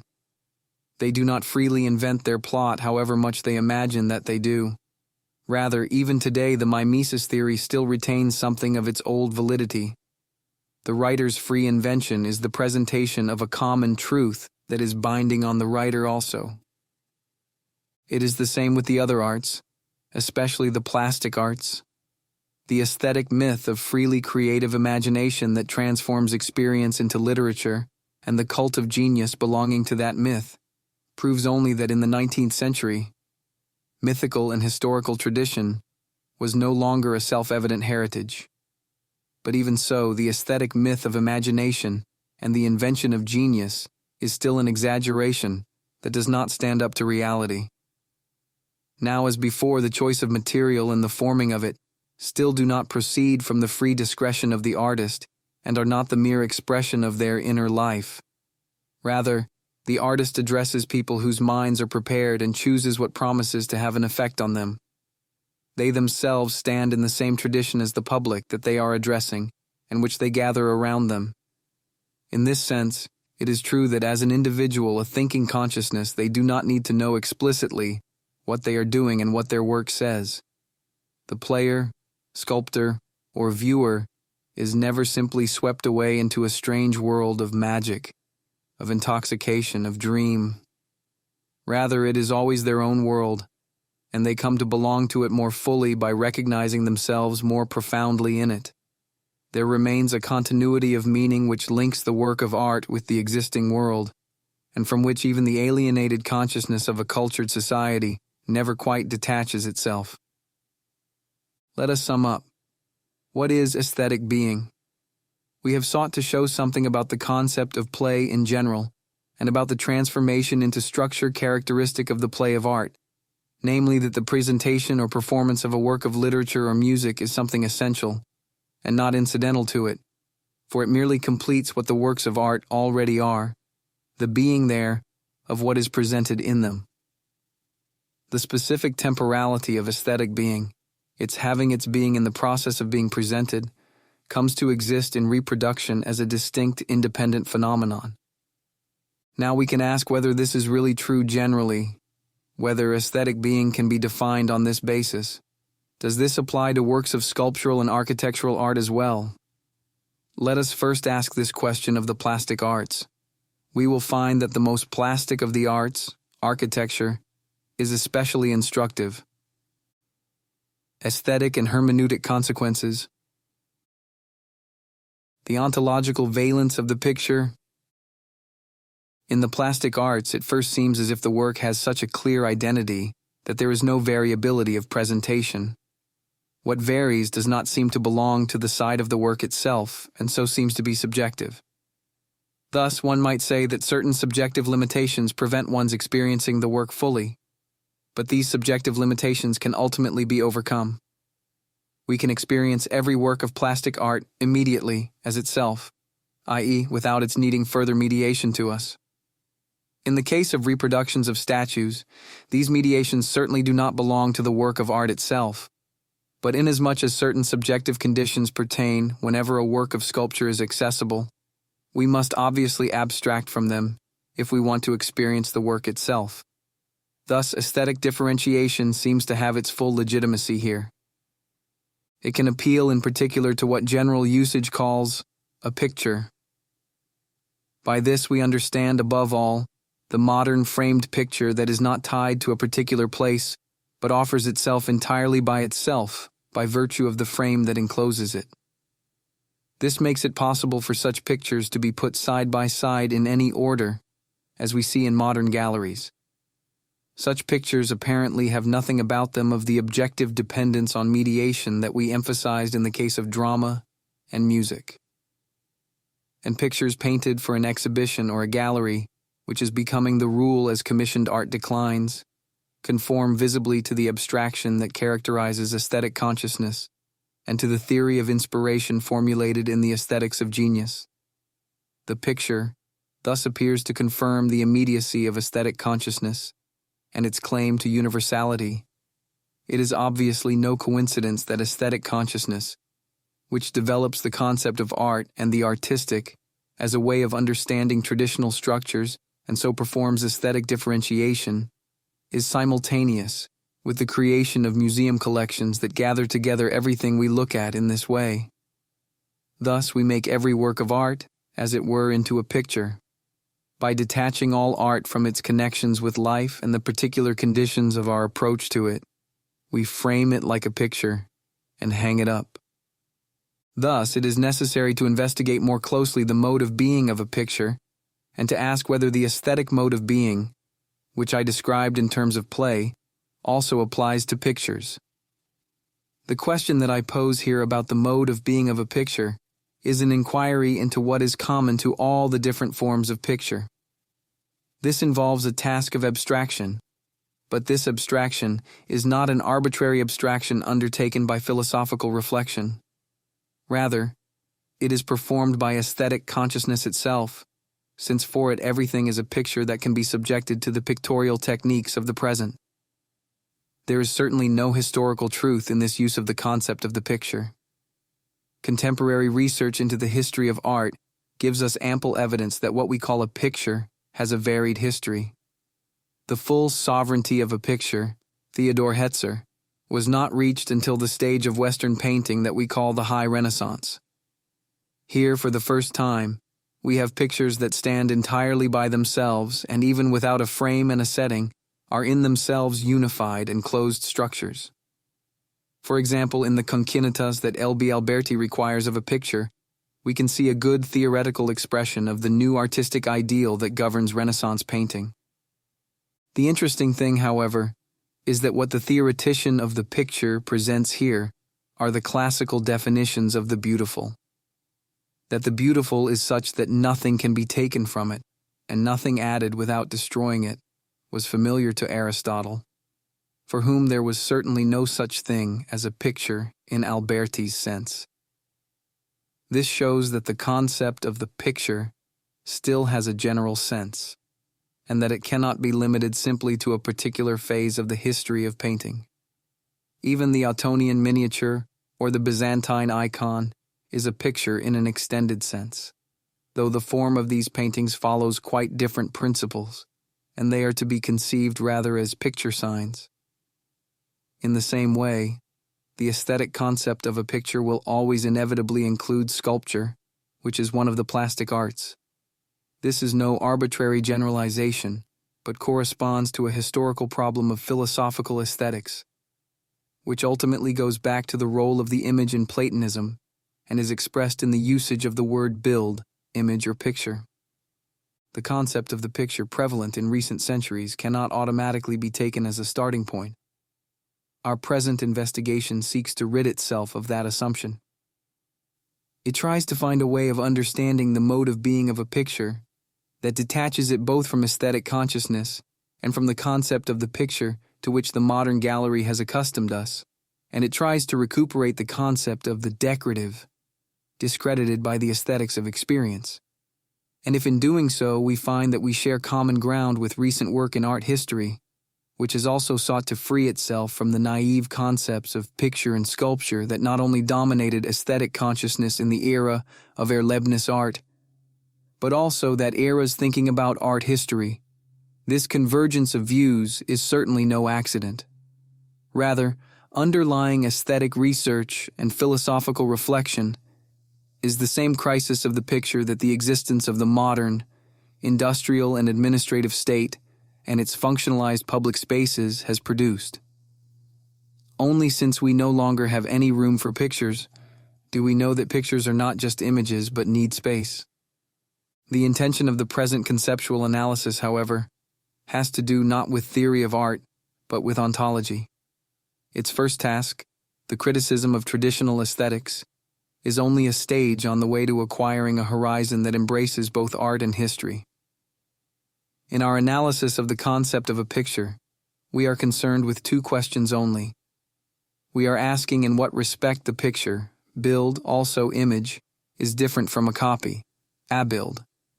That is, we are raising the problem of the original, urbild, also, picture.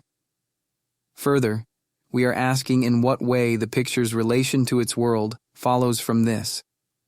Thus, the concept of the picture goes beyond the concept of presentation, darstelling, used hitherto, because a picture has an essential relation to its original. To take the first question, here the concept of presentation becomes involved with the concept of the picture that is related to its original. In the temporal or performing arts from which we started, we spoke of presentation, but not of a picture. Presentation there seemed doubled, as it were. Both the literary work and its reproduction, say on the stage, are presentations. And it was of key importance for us that the actual experience of art passes through this double presentation without differentiating them. The world that appears in the play of presentation does not stand like a copy next to the real world, but is that world in the heightened truth of its being. And certainly reproduction, e.g., performance on the stage, is not a copy beside which the original performance of the drama itself retains a separate existence. The concept of mimesis, applied to both kinds of presentation, did not mean a copy so much as the appearance of what is presented. Without being imitated in the work, the world does not exist as it exists in the work. It is not there as it is there in the work, and without being reproduced, the work is not there. Hence, in presentation, the presence of what is presented reaches its consummation. The ontological interwovenness of original and reproduced being, and the methodological priority we have accorded the performing arts, will be legitimated if the insight that we have gained from them proves to be true of the plastic arts as well. With respect to these arts, admittedly, one cannot say that reproduction is the real being of the work. On the contrary, as an original, the picture resists being reproduced. It seems equally clear that the thing copied has a being that is independent of the copy of it, so much so that the picture seems ontologically inferior to what it represents. Thus, we are involved in the ontological problems of original and copy. We start from the view that the mode of being of the work of art is presentation, darstellung, and ask ourselves how the meaning of presentation can be verified by what we call a picture. Here, presenting cannot mean copying. We will have to define the mode of being of the picture more exactly by distinguishing the way in which a representation is related to an original from the way a copy is related to an original. For this, we need to make a more exact analysis, one that accords the old priority to what is living, the zoon, and especially to the person. The essence of a copy is to have no other task but to resemble the original. The measure of its success is that one recognizes the original in the copy. This means that its nature is to lose its own independent existence and serve entirely to mediate what is copied. Thus, the ideal copy would be a mirror image, for its being really does disappear. It exists only for someone looking into the mirror and is nothing beyond its mere appearance. But in fact, it is not a picture or a copy at all, for it has no separate existence. The mirror reflects the image, i.e., a mirror makes what it reflects visible to someone only for as long as they look in it and see their own image or whatever else is reflected in it. It is not accidental, however, that in this instance we still speak of an image, Bild, and not of a copy, Abbild, or illustration, Abbildung. For in the mirror image, the entity itself appears in the image, so that we have the thing itself in the mirror image. But a copy must always be regarded in relation to the thing it means. A copy tries to be nothing but the reproduction of something and has its only function in identifying it, e.g. as a passport photo or a picture in a sales catalog. A copy effaces itself in the sense that it functions as a means, and like all means, loses its function when it achieves its end. It exists by itself in order to efface itself in this way. The copy's self-effacement is an intentional element in the being of the copy itself. If there is a change in intention, e.g., if the copy is compared with the original and judgment is passed on the resemblance, i.e., if the copy is distinguished from the original, then its own appearance returns to the fore, like any other means or tool that is being not used but examined. But it has its real function not in the reflective activity of comparison and distinction, but in pointing, through the similarity, to what is copied. Thus it fulfills itself in its self-effacement. A picture, by contrast, is not destined to be self-effacing, for it is not a means to an end. Here the picture itself is what is meant, insofar as the important thing is how the thing represented is presented in it. This means, first of all, that one is not simply directed away from the picture to what is represented. Rather, the presentation remains essentially connected with what is represented. Indeed, belongs to it. This is the reason why the mirror throws back an image and not a copy. What is in the mirror is the image of what is represented and is inseparable from its presence. The mirror can give a distorted image, of course, but that is merely an imperfection. It does not perform its function properly. Thus, the mirror confirms the basic point that, unlike a picture, the intention is the original unity and non-differentiation of presentation and what is represented. It is the image of what is represented. It is its image, and not that of the mirror that is seen in the mirror. Though it is only at the beginning of the history of the picture, in its prehistory as it were, that we find picture magic, which depends on the identity and non-differentiation of picture and pictured. Still, this does not mean that a consciousness of the picture that increasingly differentiates and departs further and further from magical identity can ever detach itself entirely from it. Rather, non-differentiation remains essential to all experience of pictures. The irreplaceability of the picture, its fragility, its sacredness, are all explained in the ontology of the picture here presented. Even the sacralization of art in the 19th century, described earlier, rests on this basis. The aesthetic conception of the picture, however, is not fully covered by the model of the mirror image.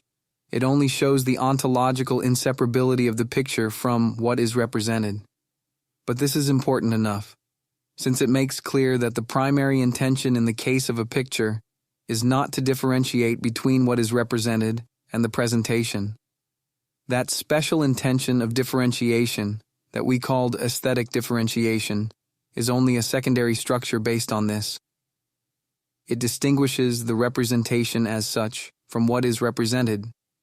It does not do so by treating the copy of what is represented in the representation the way one usually treats copies. It does not desire the picture to cancel itself so that what is depicted can exist by itself. On the contrary, it is by affirming its own being that the picture enables what is depicted to exist.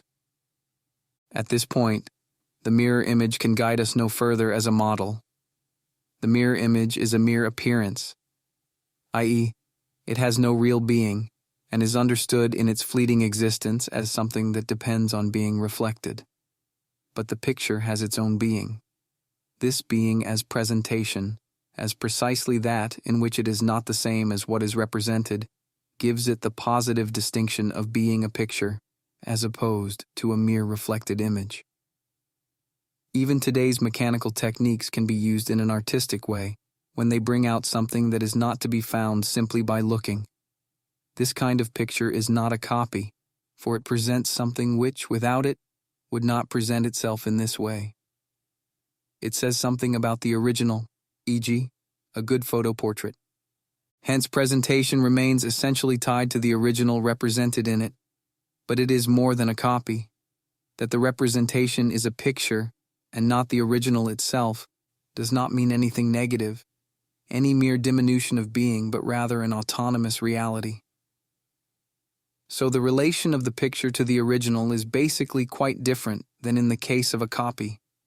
It is no longer a one-sided relationship. That the picture has its own reality means the reverse for what is pictured, namely that it comes to presentation in the representation. It presents itself there. It does not follow that it is dependent on this particular presentation in order to appear. It can also present itself as what it is in other ways. But if it presents itself in this way, this is no longer any incidental event but belongs to its own being. Every such presentation is an ontological event and occupies the same ontological level as what is represented. By being presented, it experiences, as it were, an increase in being. The content of the picture itself is ontologically defined as an emanation of the original. Essential to an emanation is that what emanates is an overflow. What it flows from does not thereby become less. The development of this concept by Neoplatonic philosophy, which uses it to get beyond Greek substance ontology, is the basis of the positive ontological status of the picture. For if the original one is not diminished by the outflow of the many from it, this means that being increases. It seems that the Greek fathers used this kind of Neoplatonic thinking in overcoming the Old Testament's hatred of images when it came to Christology. They regarded the incarnation of God as a fundamental acknowledgement of the worth of visible appearance, and thus they legitimated works of art. In their overcoming the ban on images, we can see the decisive event that enabled the development of the plastic arts in the Christian West. Thus, the ontological relationship between original and copy is the basis of the ontological reality of the picture. But it is important to see that the Platonic conception of the relationship between copy and original does not exhaust the ontological valence of what we call a picture. It seems to me that its mode of being cannot be better characterized than by a concept of canon law, representation. Obviously, the concept of legal representation does not appear by accident when we want to determine the ontological status of the picture in contrast to that of the copy. An essential modification, almost a reversal of the ontological relationship of original and copy, must occur if the picture is an element of representation and thus has its own ontological valence. The picture, then, has an autonomy that also affects the original. For strictly speaking, it is only through the picture build that the original, build, becomes the original, build, also, picture, e.g., it is only by being pictured that a landscape becomes picturesque. This can be shown simply in the special case of the representational picture. The way the ruler, the statesman, the hero, shows and presents himself, this is brought to presentation in the picture. What does this mean? Not that the person represented acquires a new, more authentic mode of appearance through the picture. Rather, it is the other way around. It is because the ruler, the statesman, or the hero must show and present himself to his followers because he must represent, that the picture acquires its own reality. Nevertheless, here there is a reversal. When he shows himself, he must fulfill the expectations that his picture arouses. Only because he thus has his being in showing himself is he represented in the picture. First, then, there is undoubtedly self-presentation, and secondly, the representation in the picture of this self-presentation. Pictorial presentation is a special case of public presentation, but the second has an effect on the first. If someone's being necessarily and essentially includes showing himself, he no longer belongs to himself. For example, he can no longer avoid being represented by the picture, and because these representations determine the picture that people have of him, he must ultimately show himself as his picture prescribes.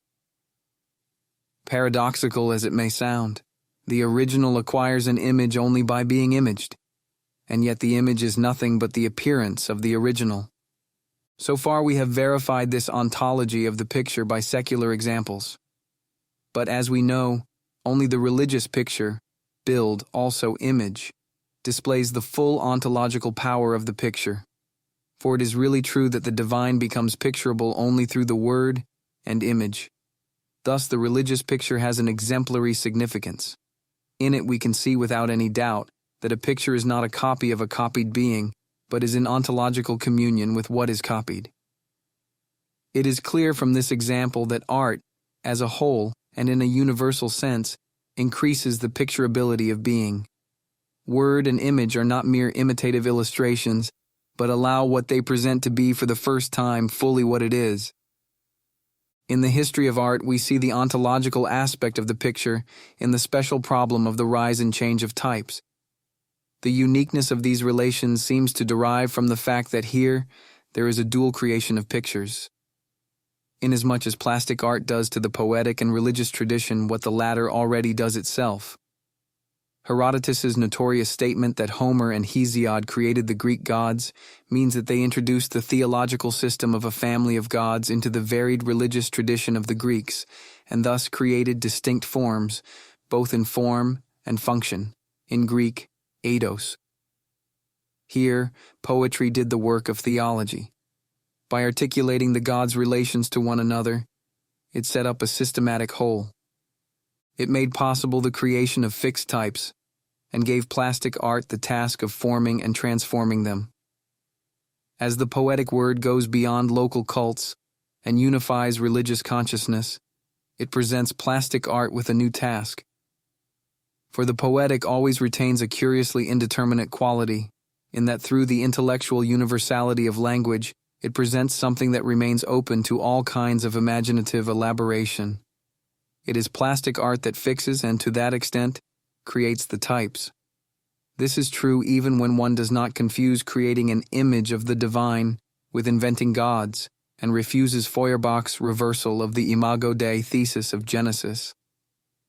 This anthropological reversal and reinterpretation of religious experience, which became current in the 19th century, arises from the same subjectivism that lies at the basis of modern aesthetic thought.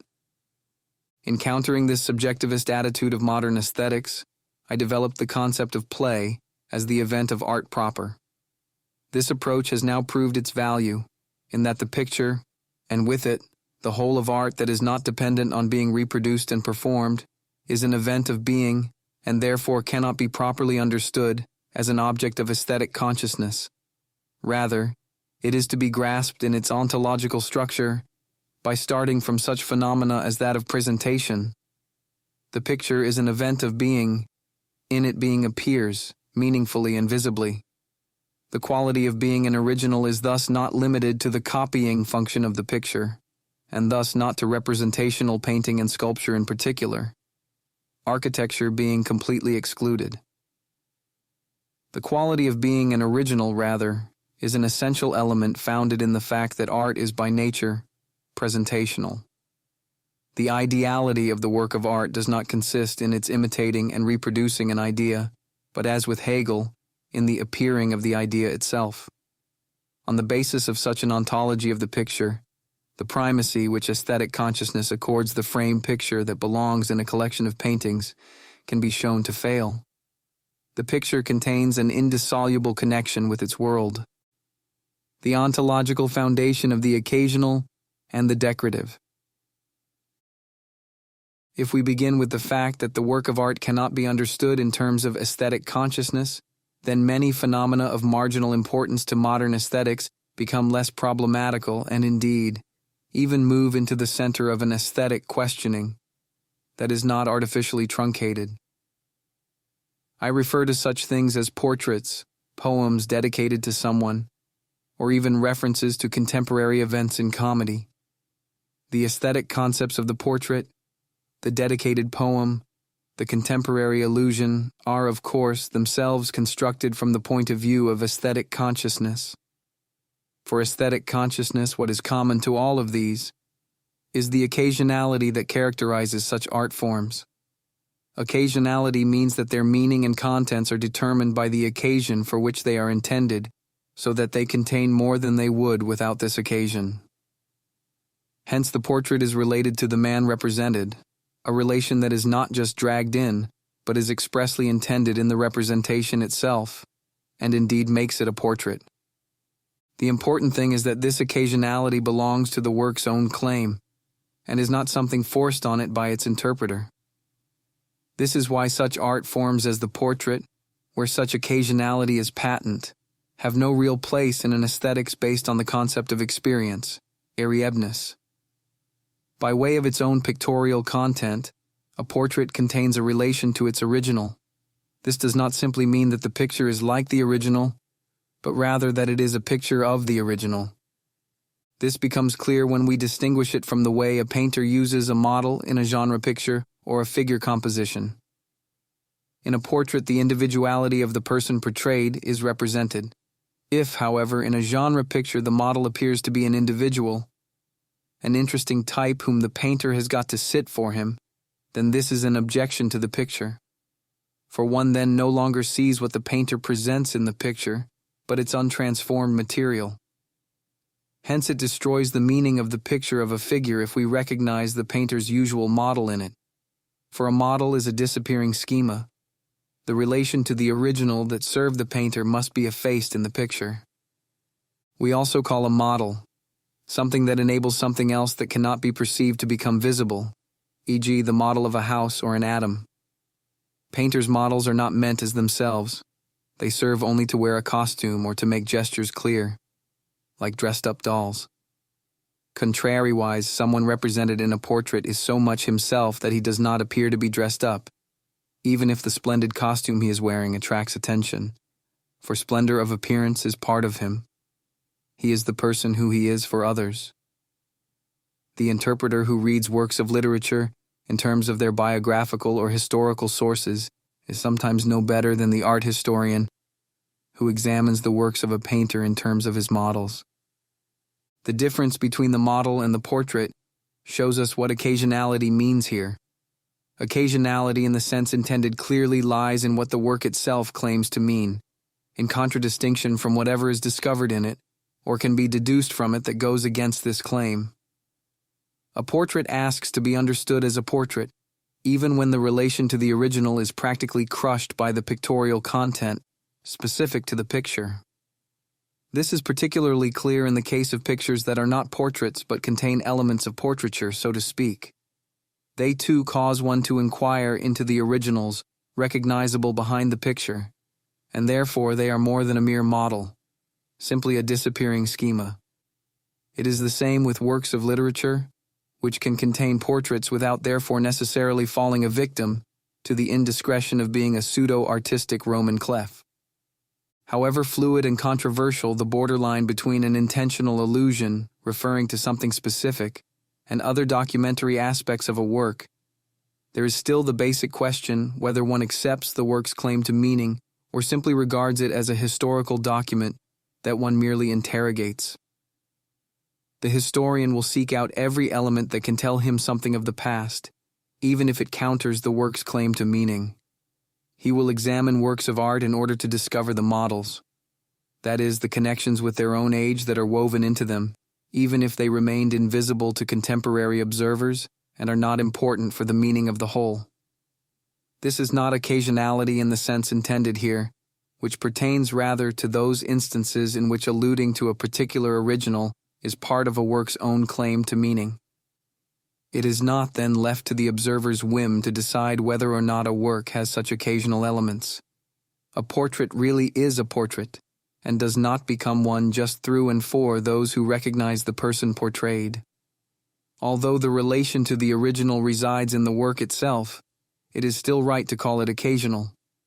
For the portrait does not say who the person portrayed is, but only that it is a particular individual and not a type. We can recognize who it is only when the person portrayed is known to us, and be sure only when there is a title or some other information to go on. At any rate, there resides in the picture an undetermined, but still fundamentally determinable reference to something which constitutes its significance. This occasionality belongs essentially to the import of the picture, regardless of whether one knows what it refers to. We can see this in the fact that a portrait looks to us like a portrait, and the representation of a particular person in a picture appears portrait-like, even if we do not know the person portrayed. In this case, there is something in the picture that cannot be figured out, namely its occasional aspect. But what cannot be figured out is not therefore not there. It is there in a quite unambiguous way. The same thing is true of many poetic phenomena. Pindar's poems of victory, a comedy that is critical of its age, but also such literary phenomena as the odes and satires of Horace are thoroughly occasional in nature. The occasional in such works has acquired so permanent a form that even without being figured out or understood, it is still part of the total meaning. Someone might explain to us the particular historical context, but this would be only secondary for the poem as a whole. He would be only filling out the meaning that exists in the poem itself. It is important to recognize that what I call occasionality here in no way diminishes the claim of such works to be artistic and to be unambiguous. For that which presents itself to aesthetic subjectivity as the eruption of time into, and which in the age of Erlebnis art appeared to diminish a work's aesthetic significance, is in fact only a subjective reflection of the ontological relationship that has been developed above. A work of art belongs so closely to what it is related to that it enriches the being of that as if through a new event of being. To be fixed in a picture, addressed in a poem, to be the object of an illusion from the stage, are not incidental and remote from what the thing essentially is. They are presentations of the essence itself. What was said in general about the ontological valence of the picture includes these occasional elements. With respect to the element of occasionality, these phenomena represent particular cases of a general relationship that obtains for the being of the work of art, namely that it experiences a continued determination of its meaning from the occasion of its coming to presentation. This is seen most clearly in the performing arts, especially theater and music, which wait for the occasion in order to exist and define themselves only through that occasion. Hence the stage is a political institution par excellence, because only the performance brings out everything that is in the play, its illusions and its echoes. No one knows beforehand what will hit home and what will have no impact. Every performance is an event, but not one in any way separate from the work. The work itself is what takes place. Hermeneutic also comes into its own, in the event, irregularness of performance.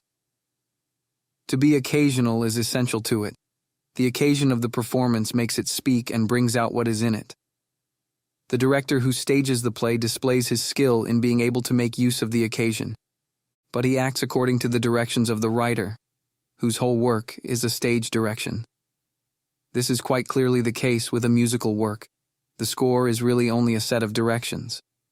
Aesthetic differentiation may judge the performance against the inner structure of sound read in the score, but no one believes that reading music is the same as listening to it.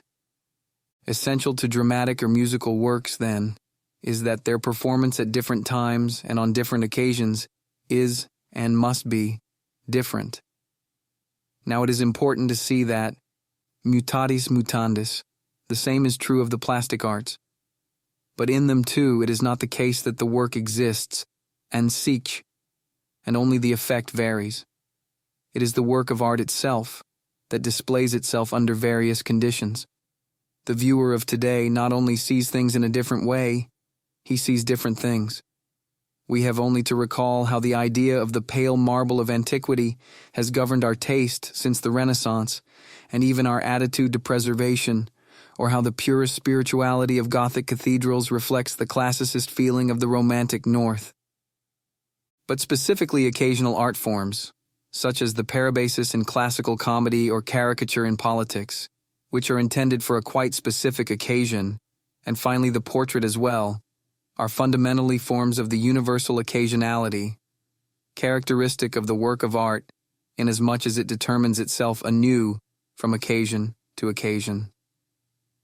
The uniqueness of an element occasional in this narrower sense is fulfilled in a work of art, but is fulfilled in such a way that through the being of the work, this uniqueness comes to participate in a universality that makes it capable of yet further fulfillment.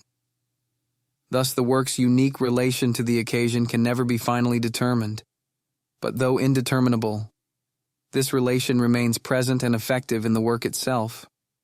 In this sense, the portrait, too, is independent of its unique relation to the original, and contains the latter even in transcending it. The portrait is only an intensification of what constitutes the essence of all pictures. Every picture is an increase of being and is essentially definable as representation, as coming to presentation.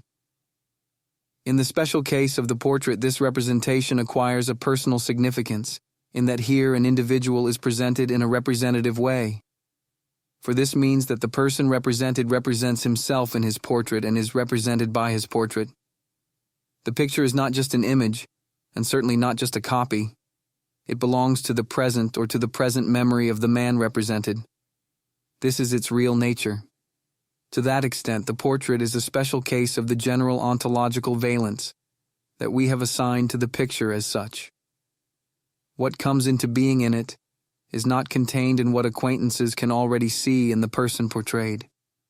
The best judges of a portrait are never the nearest relatives, nor even the person himself, for a portrait never tries to reproduce the individual it represents as he appears in the eyes of people close to him. Of necessity, what it shows is an idealization, which can run through an infinite number of stages from the representative to the most intimate. This kind of idealization does not alter the fact that a portrait represents an individual and not a type, however much the portrait may transform the person portrayed from the incidental and the private into the essential, the true appearance. Religious or secular monuments display the universal ontological valence of pictures more clearly than do intimate portraits. For their public function depends on it. A monument makes present what it represents in a way that is obviously quite different from the way aesthetic consciousness does so. The monument does not live only through the autonomous expressive power of the images on it. This is clear from the fact that things other than works of art, e.g. symbols or inscriptions, can have the same function. The familiarity, the potential presence, as it were, of what the monument memorializes is always assumed. The figure of a god, the picture of a king, the memorial to someone. Assume that the god, the king, the hero, the event, the victory or peace treaty already possess a presence affecting everyone. The statue that represents them thus adds nothing other than, say, an inscription. It holds them present in their general significance. Nevertheless, if the statue is a work of art, then it not only recalls something whose meaning is already familiar, but it can also say something of its own, and thus it becomes independent of the prior knowledge that it conveys. Despite all aesthetic differentiation, it remains the case that an image is a manifestation of what it represents, even if it brings it to appearance through its autonomous, expressive power. This is obvious in the case of the religious image. But the difference between the sacred and the secular is relative in a work of art. Even an individual portrait, if it is a work of art, shares in the mysterious radiation of being that flows from the being of what is represented, what comes to presence there. We can illustrate this by an example. Giusti once described Velázquez's The Surrender of Breda as a military sacrament. He meant that the picture was not a group portrait, nor simply a historical picture. What is caught in this picture is not just a solemn event as such. The solemnity of this ceremony is present in the picture because the ceremony itself has a pictorial quality and is performed like a sacrament. There are things that need to be and are suitable for being depicted. Their being is, as it were, consummated in being represented in a picture. It is not accidental that religious concepts come to mind when one is defending the special ontological status of works of fine art against aesthetic leveling. It is quite in order that the opposition between profane and sacred proves to be only relative. We need only recall the meaning and history of the word profane. The profane is the place in front of the sanctuary. The concept of the profane and its cognate profanation always presuppose the sacred. Actually, the difference between profane and sacred could only be relative in classical antiquity, when it originated, since the whole sphere of life was sacrally ordered and determined. Only with Christianity does profaneness come to be understood in a stricter sense. The New Testament undemonized the world to such an extent that an absolute contrast between the profane and the religious became possible. The Church's promise of salvation means that the world is always only this world. The fact that this claim was special to the Church also creates the tension between it and the state, which coincides with the end of the classical world, and thus the concept of the profane acquires special currency. The entire history of the Middle Ages is dominated by the tension between church and state. What ultimately opens a place for the secular state is the spiritualistic deepening of the idea of the Christian Church. The historical significance of the High Middle Ages is that they created the profane world and gave the concept of the profane its broad modern meaning. But that does not alter the fact that the profane has remained a concept related to sacred law and can be defined by reference to it alone. There is no such thing as profaneness in itself. The relativity of profane and sacred is not only part of the dialectic of concepts, but can be seen as a reality in the phenomenon of the picture. A work of art always has something sacred about it. True, religious art or a monument on exhibit in a museum can no longer be desecrated in the same sense as one still in its original place. but this only means that it has in fact already suffered an injury in having become a museum piece. Obviously, this is not true only of religious works of art. We sometimes have the same feeling in an antique shop when the old pieces on sale still have some trace of intimate life about them. It seems somehow scandalous to us, a kind of offense to piety, a profanation.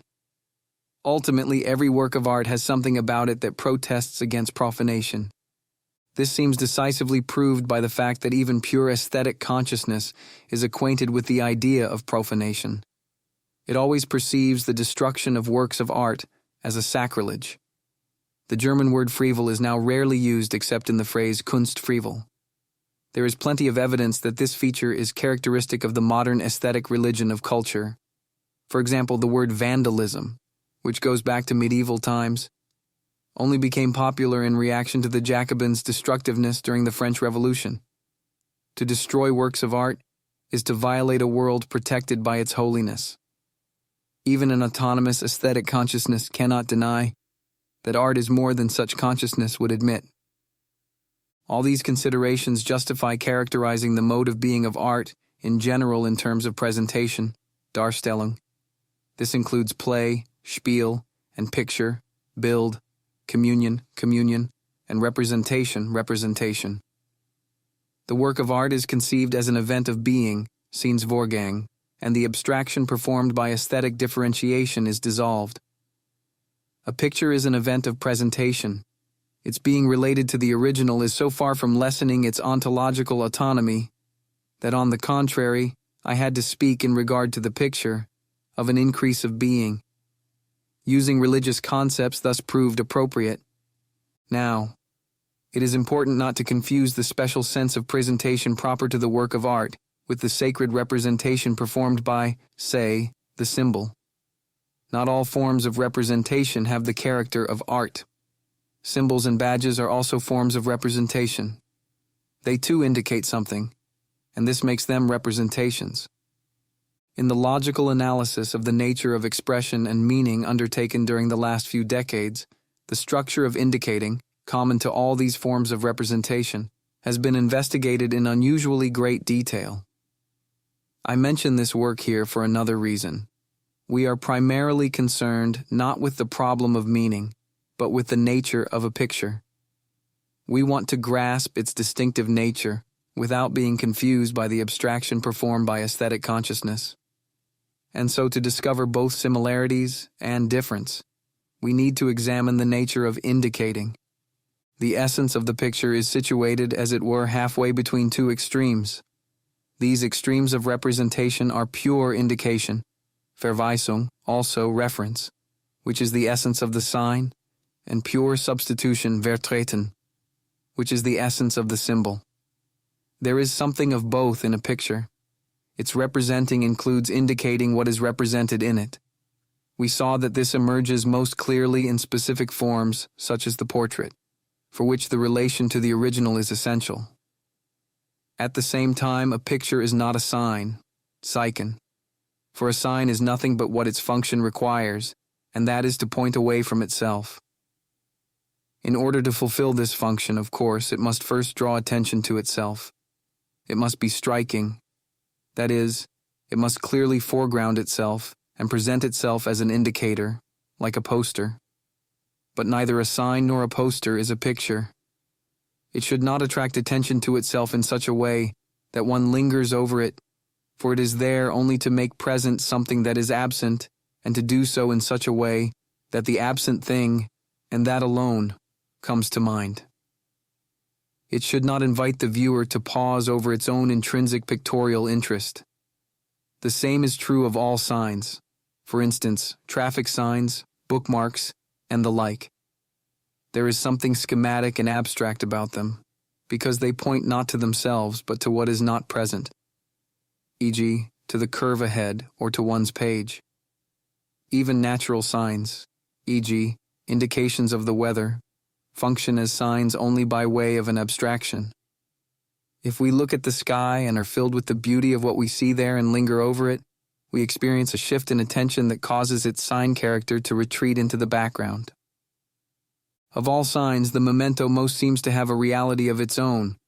It refers to the past, and so is effectively a sign, but it is also precious in itself, since as a bit of the past that has not disappeared, it keeps the past present for us. But it is clear that this characteristic is not grounded in the being of the object itself. A memento has value as a memento only for someone who already, i.e., still, recalls the past. Mementos lose their value when the past of which they remind one no longer has any meaning. Furthermore, someone who not only uses mementos to remind him, but makes a cult of them and lives in the past as if it were the present, has a disturbed relation to reality. Hence, a picture is certainly not a sign. Even a memento does not cause us to linger over it, but over the past that it represents for us. But a picture points to what it represents only through its own content. By concentrating on it, we too come into contact with what is represented. The picture points by causing us to linger over it, for as I emphasized, its ontological valence consists in not being absolutely different from what it represents, but sharing in its being. We saw that what is represented comes into its own in the picture. It experiences an increase in being, but that means it is there in the picture itself. To abstract from the presence of the original in the picture is merely an aesthetic reflection. I called it aesthetic differentiation. The difference between a picture and a sign has an ontological basis. The picture does not disappear in pointing to something else, but, in its own being, shares in what it represents. This ontological sharing pertains not only to a picture, but to what we call a symbol. Neither symbol nor picture indicates anything that is not at the same time present in them themselves. Hence the problem arises of differentiating between the mode of being of pictures and the mode of being of symbols. The truth is that the concept of decoration needs to be freed from this antithetical relationship to the concept of art as based on experience, Erlebnis. Rather, it needs to be grounded in the ontological structure of representation, which we have shown to be the mode of being of the work of art. We have only to remember that the ornamental and the decorative originally meant the beautiful as such. It is necessary to recover this ancient insight. Ornament or decoration is determined by its relation to what it decorates, to what carries it. It has no aesthetic import of its own that is thereafter limited by its relation to what it is decorating. Even Kant, who endorsed this opinion, admits in his famous judgment on tattooing that ornament is ornament only when it suits the wearer.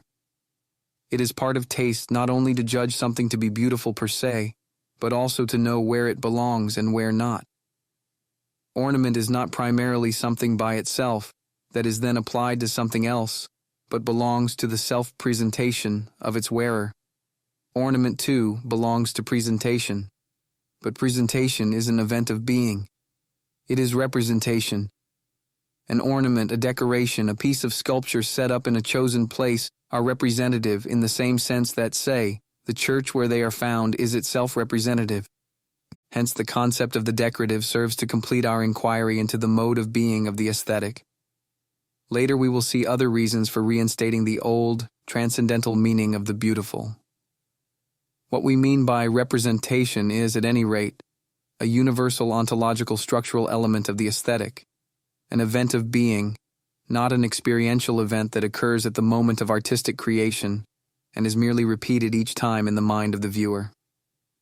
Starting from the universal significance of play, we saw that the ontological significance of representation lies in the fact that reproduction is the original mode of being of the original artwork itself.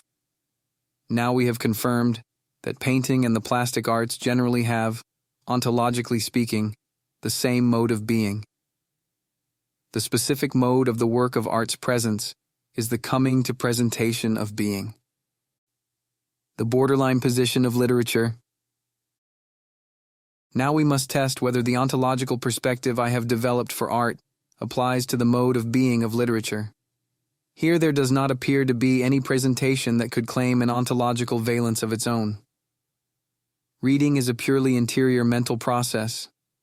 It seems to exhibit a complete detachment from the occasional and contingent, by contrast to public reading and performance, for example. The only condition to which literature is subject is being handed down in language and taken up in reading, is not aesthetic differentiation, by means of which aesthetic consciousness claims to establish itself over against the artwork, legitimated by the autonomy of reading consciousness. Literature, the written word, seems to be poetry alienated from its ontological valence. It could be said of every book, not just the famous one, that it is for everyone and no one. But is this a correct conception of literature? Or does it not ultimately originate in a back projection performed by the alienated cultured consciousness? No doubt the idea that literature is an object to be read silently appears late. But it is no accident that the word literature points not to reading, but to writing. Recent research, which has obliged me to revise the views I expressed in earlier editions, has now revived the romantic idea that pre-Homeric epic poetry was oral, by showing how long orality sustained Albanian epic poetry. Where script comes into use, however, it forces epic to be fixed in writing. Literature arises to serve the reciter, not yet indeed as material to be read silently, but to be recited. Still, there is nothing utterly new when silent reading is promoted in opposition to recitation, as occurs in later eras. Think, for instance, of Aristotle's aversion to theatrical performance. This is immediately obvious as long as reading means reading aloud. But there is obviously no sharp differentiation between reciting and silent reading. Reading with understanding is always a kind of reproduction, performance, and interpretation. Emphasis, rhythmic ordering, and the like are part of wholly silent reading too. Meaning and the understanding of it are so closely connected with the corporeality of language that understanding always involves an inner speaking as well. If so, then it is just as true that literature, say in its proper art form the novel, has its original existence in being read as that the epic has it in being declaimed by the rhapsodist or the picture in being looked at by the spectator. Thus, the reading of a book would still remain an event in which the content comes to presentation. True, literature and the reading of it have the maximum degree of freedom and mobility. This is seen simply in the fact that one does not need to read a book at one sitting, so that if one wants to go on with it, one has to take it up again. This has no analogy in listening to music or looking at a picture, yet it shows that reading is related to the unity of the text. Literary art can be understood only from the ontology of the work of art, and not from the aesthetic experiences that occur in the course of the reading. Like a public reading or performance, being read belongs to literature by its nature. They are stages of what is generally called reproduction, but which in fact is the original mode of being of all performing arts, and that mode of being has proved exemplary for defining the mode of being of all art. But this has a further consequence. The concept of literature is not unrelated to the reader. Literature does not exist as the dead remnant of an alienated being, left over for a later time as simultaneous with its experiential reality. Literature is a function of being intellectually preserved and handed down, and therefore brings its hidden history into every age. Beginning with the establishment of the canon of classical literature by the Alexandrian philologists, copying and preserving the classics is a living cultural tradition that does not simply preserve what exists, but acknowledges it as a model and passes it on as an example to be followed. Through all changes of taste, the effective grandeur that we call classical literature remains a model for all later writers up to the time of the ambiguous battle of the ancients and moderns, and beyond. Only with the development of historical consciousness is this living unity of world literature transformed from the immediacy of a normative claim to unity into a question of literary history. But this process is unfinished and perhaps never can be finished. It was Goethe who gave the idea of world literature its first formulation in the German language, but for Goethe, the normative force of that idea was still self-evident. Even today, it has not died out, for we still say of a work of lasting importance that it belongs to world literature. What belongs to world literature has its place in the consciousness of all. It belongs to the world. Now, The world which considers a given work to belong to world literature may be far removed from the original world in which that work was born. It is at any rate no longer the same world. But even then, the normative sense implied in the concept of world literature means that works that belong to world literature remain eloquent, although the world to which they speak is quite different. Similarly, the existence of literature in translation shows that something is presented in such works that is true and valid for all time. Thus, it is by no means the case that world literature is an alienated form of what originally constituted a given work's mode of being. Rather, the historical mode of being of literature is what makes it possible for something to belong to world literature. The qualitative distinction accorded a work by the fact that it belongs to world literature places the phenomenon of literature in a new perspective. Even though only literature that has value of its own, as art, is declared to belong to world literature, the concept of literature is far wider than that of the literary work of art. All written texts share in the mode of being of literature, not only religious, legal, economic, public, and private texts of all kinds, but also scholarly writings that edit and interpret these texts, namely the human sciences as a whole. Moreover, all scholarly research takes the form of literature, insofar as it is essentially bound to language. Literature in the broadest sense is bounded only by what can be said, for everything that can be said can be written. We may ask ourselves, then, whether what we have discovered about the mode of being of art still applies to literature in this broad sense. Must we confine the normative sense of literature, which we elaborated above, to literary works that can be considered works of art? And must we say that they alone share in the ontological valence of art? Do the other forms of literature have no share in it? Or is there no such sharp division here? There are works of scholarship whose literary merit has caused them to be considered works of art and part of world literature.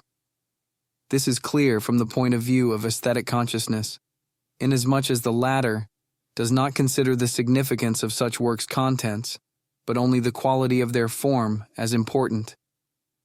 But since our criticism of aesthetic consciousness has shown the limited validity of that point of view, this principle dividing literary art from other written texts becomes dubious for us.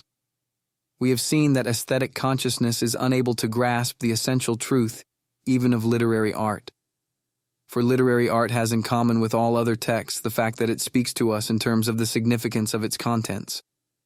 Our understanding is not specifically concerned with its formal achievement as a work of art, but with what it says to us. The difference between a literary work of art and any other text is not so fundamental. It is true that there is a difference between the language of poetry and the language of prose, and again between the language of poetic prose and that of scientific or scholarly prose. These differences can certainly also be considered from the point of view of literary form, but the essential difference between these various languages obviously lies elsewhere, namely in the distinction between the claims to truth that each makes. All written works have a profound community in that language is what makes the contents meaningful. In this light, when texts are understood by, say, a historian, that is not so very different from their being experienced as art.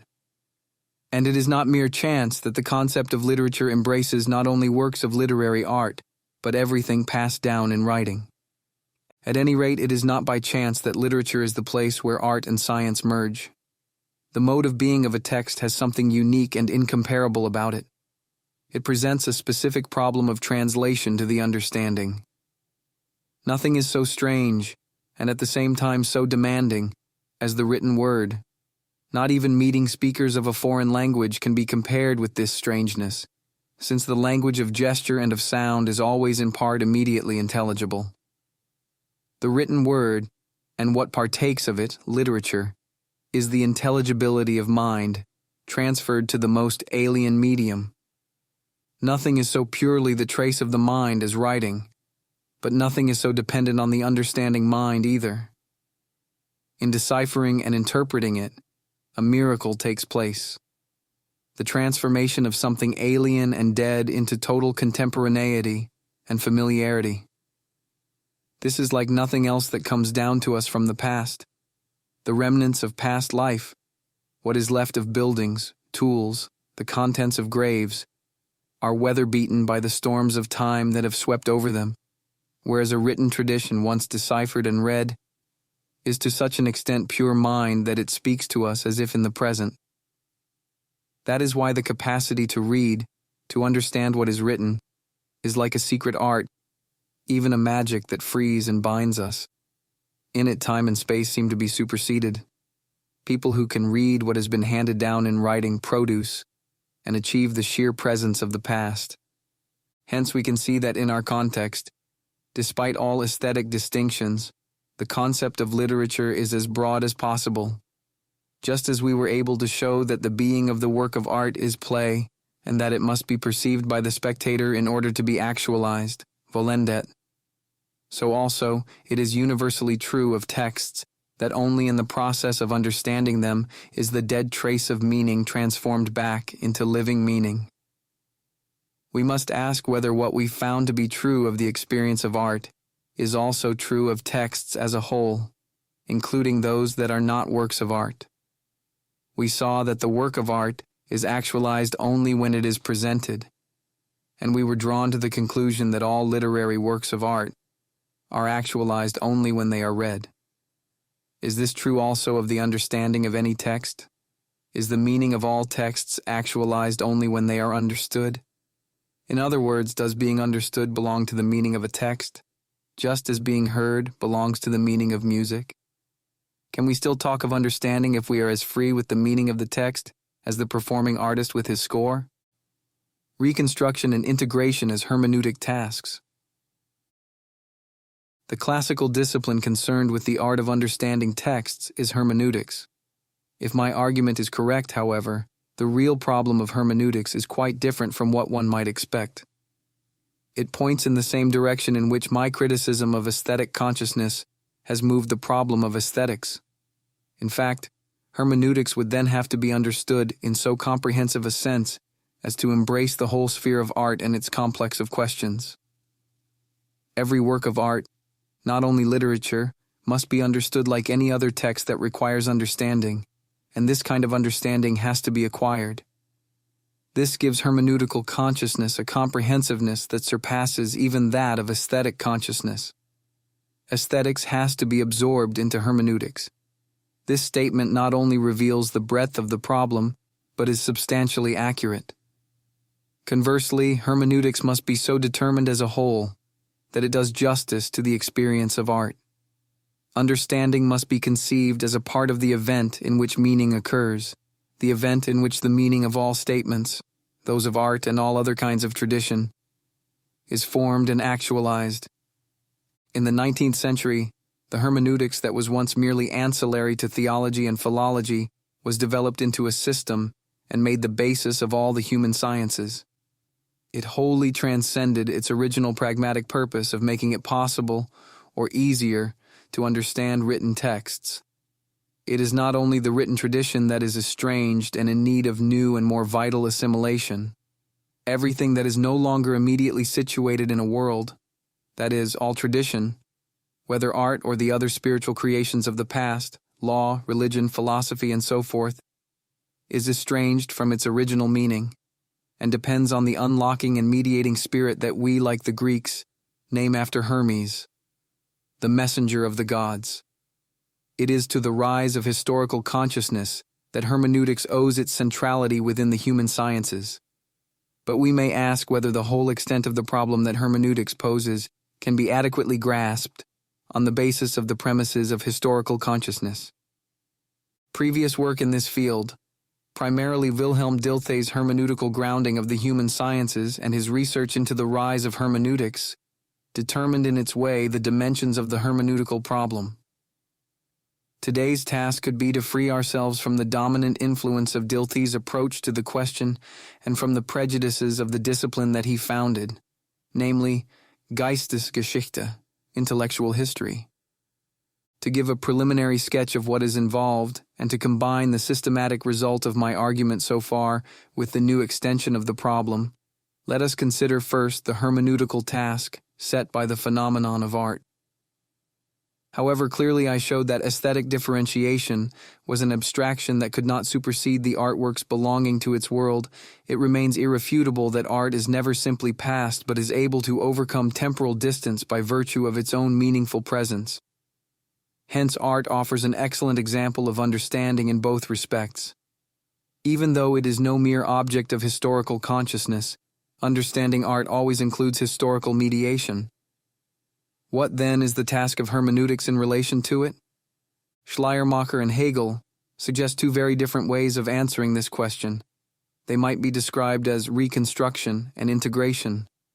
The primary point for both Schleiermacher and Hegel is the consciousness of loss and estrangement in relation to tradition, which rouses them to hermeneutical reflection. Nevertheless, they define the task of hermeneutics very differently. Schleiermacher, whose theory of hermeneutics will be considered later, is wholly concerned to reconstruct the work, in the understanding, as originally constituted. For art and written texts handed down to us from the past are wrenched from their original world. As my analysis has revealed, this is true of all art, including literature, but it is especially evident in the plastic arts. Schleiermacher writes, "When works of art come into general circulation, they are no longer what they were naturally and originally. Part of the intelligibility of each one derives from its original constitution. Hence, the work of art loses some of its significance if it is torn from its original context, unless this happens to be historically preserved." He even says, hence a work of art, too, is really rooted in its own soil, its own environment. It loses its meaning when it is wrenched from this environment and enters into general circulation.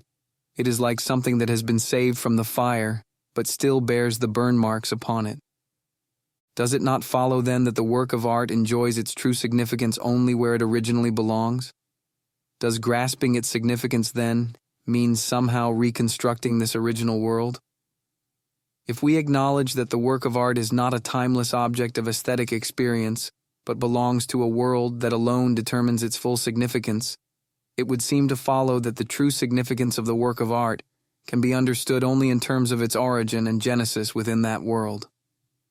Hence all the various means of historical reconstruction, re-establishing the world to which it belongs, re-establishing the original situation which the creative artist had in mind, performing in the original style, and so on, can claim to reveal the true meaning of a work of art and guard against misunderstanding and anachronistic interpretation.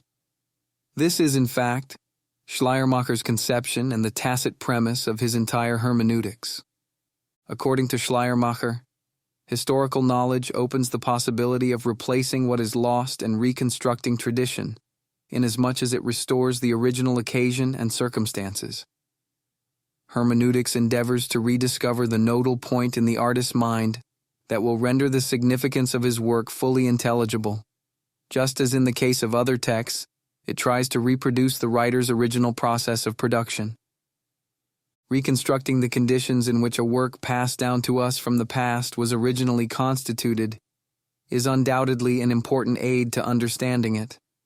But we may ask whether what we obtain is really the meaning of the work of art that we are looking for, and whether it is correct to see understanding as a second creation, the reproduction of the original production. Ultimately, this view of hermeneutics is as nonsensical as all restitution and restoration of past life. Reconstructing the original circumstances, like all restoration, is a futile undertaking in view of the historicity of our being. What is reconstructed, a life brought back from the lost past, is not the original. In its continuance in an estranged state, it acquires only a derivative, cultural existence. The recent tendency to take works of art out of museums and put them back in the place for which they were originally intended, or to restore architectural monuments to their original form, merely confirms this judgment. Even a painting taken from the museum and replaced in a church or building, restored to its original condition, are not what they once were. They become simply tourist attractions. Similarly, a hermeneutics that regarded understanding as reconstructing the original would be no more than handing on a dead meaning. Hegel, in contrast, exemplifies another way of balancing out the profit and loss of the hermeneutical enterprise. He exhibits a clear grasp of the futility of restoration when he writes as follows of the decline of the classical world and its religion of art. The works of the Muses are now what they are for us, beautiful fruits torn from the tree.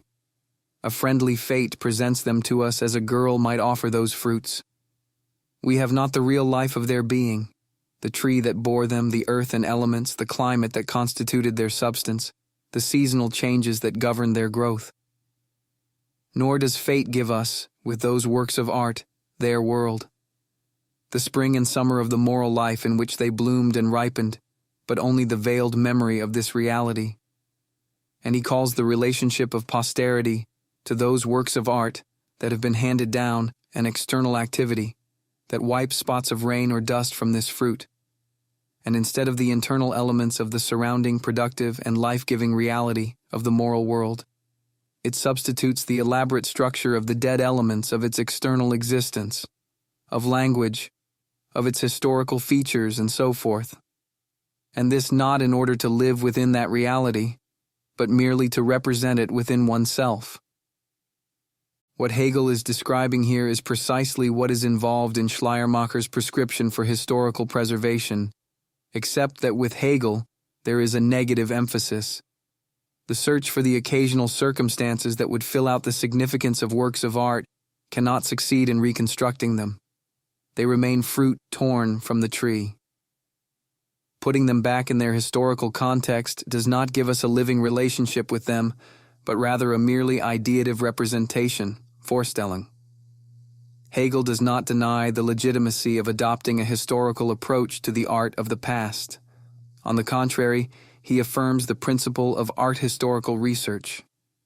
But this, like any historical approach, is in Hegel's eyes an external activity. In regard to history, including the history of art, the authentic task of the thinking mind is not, according to Hegel, an external one, inasmuch as the mind would see itself represented in history in a higher way.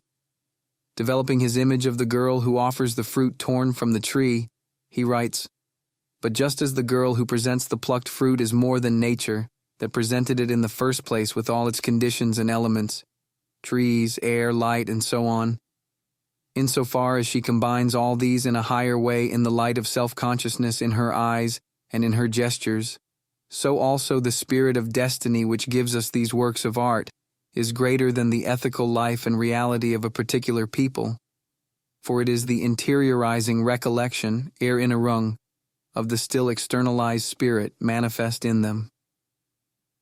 It is the spirit of tragic fate that gathers all these individual gods and attributes of substance within one pantheon, into spirit conscious of itself as spirit." Here Hegel points beyond the entire dimension in which Schleiermacher conceived the problem of understanding. Hegel raises it to the level on which he has established philosophy as the highest form of absolute mind. The self-consciousness of spirit that, as the text has it, comprehends the truth of art within itself, in a higher way, culminates in philosophy as absolute knowledge. For Hegel, then, it is philosophy, the historical self-penetration of spirit, that carries out the hermeneutical task. This is the most extreme counterposition to the self-forgetfulness of historical consciousness. In it, the historical approach of ideative reconstruction is transformed into a thinking relation to the past. Here Hegel states a definite truth, inasmuch as the essential nature of the historical spirit consists not in the restoration of the past, but in thoughtful mediation with contemporary life. Hegel is right when he does not conceive of such thoughtful mediation as an external relationship established after the fact, but places it on the same level as the truth of art itself. In this way, his idea of hermeneutics is fundamentally superior to Schleiermacher's. The question of the truth of art forces us, too, to undertake a critique of both aesthetic and historical consciousness, inasmuch as we are inquiring into the truth that manifests itself in art and history.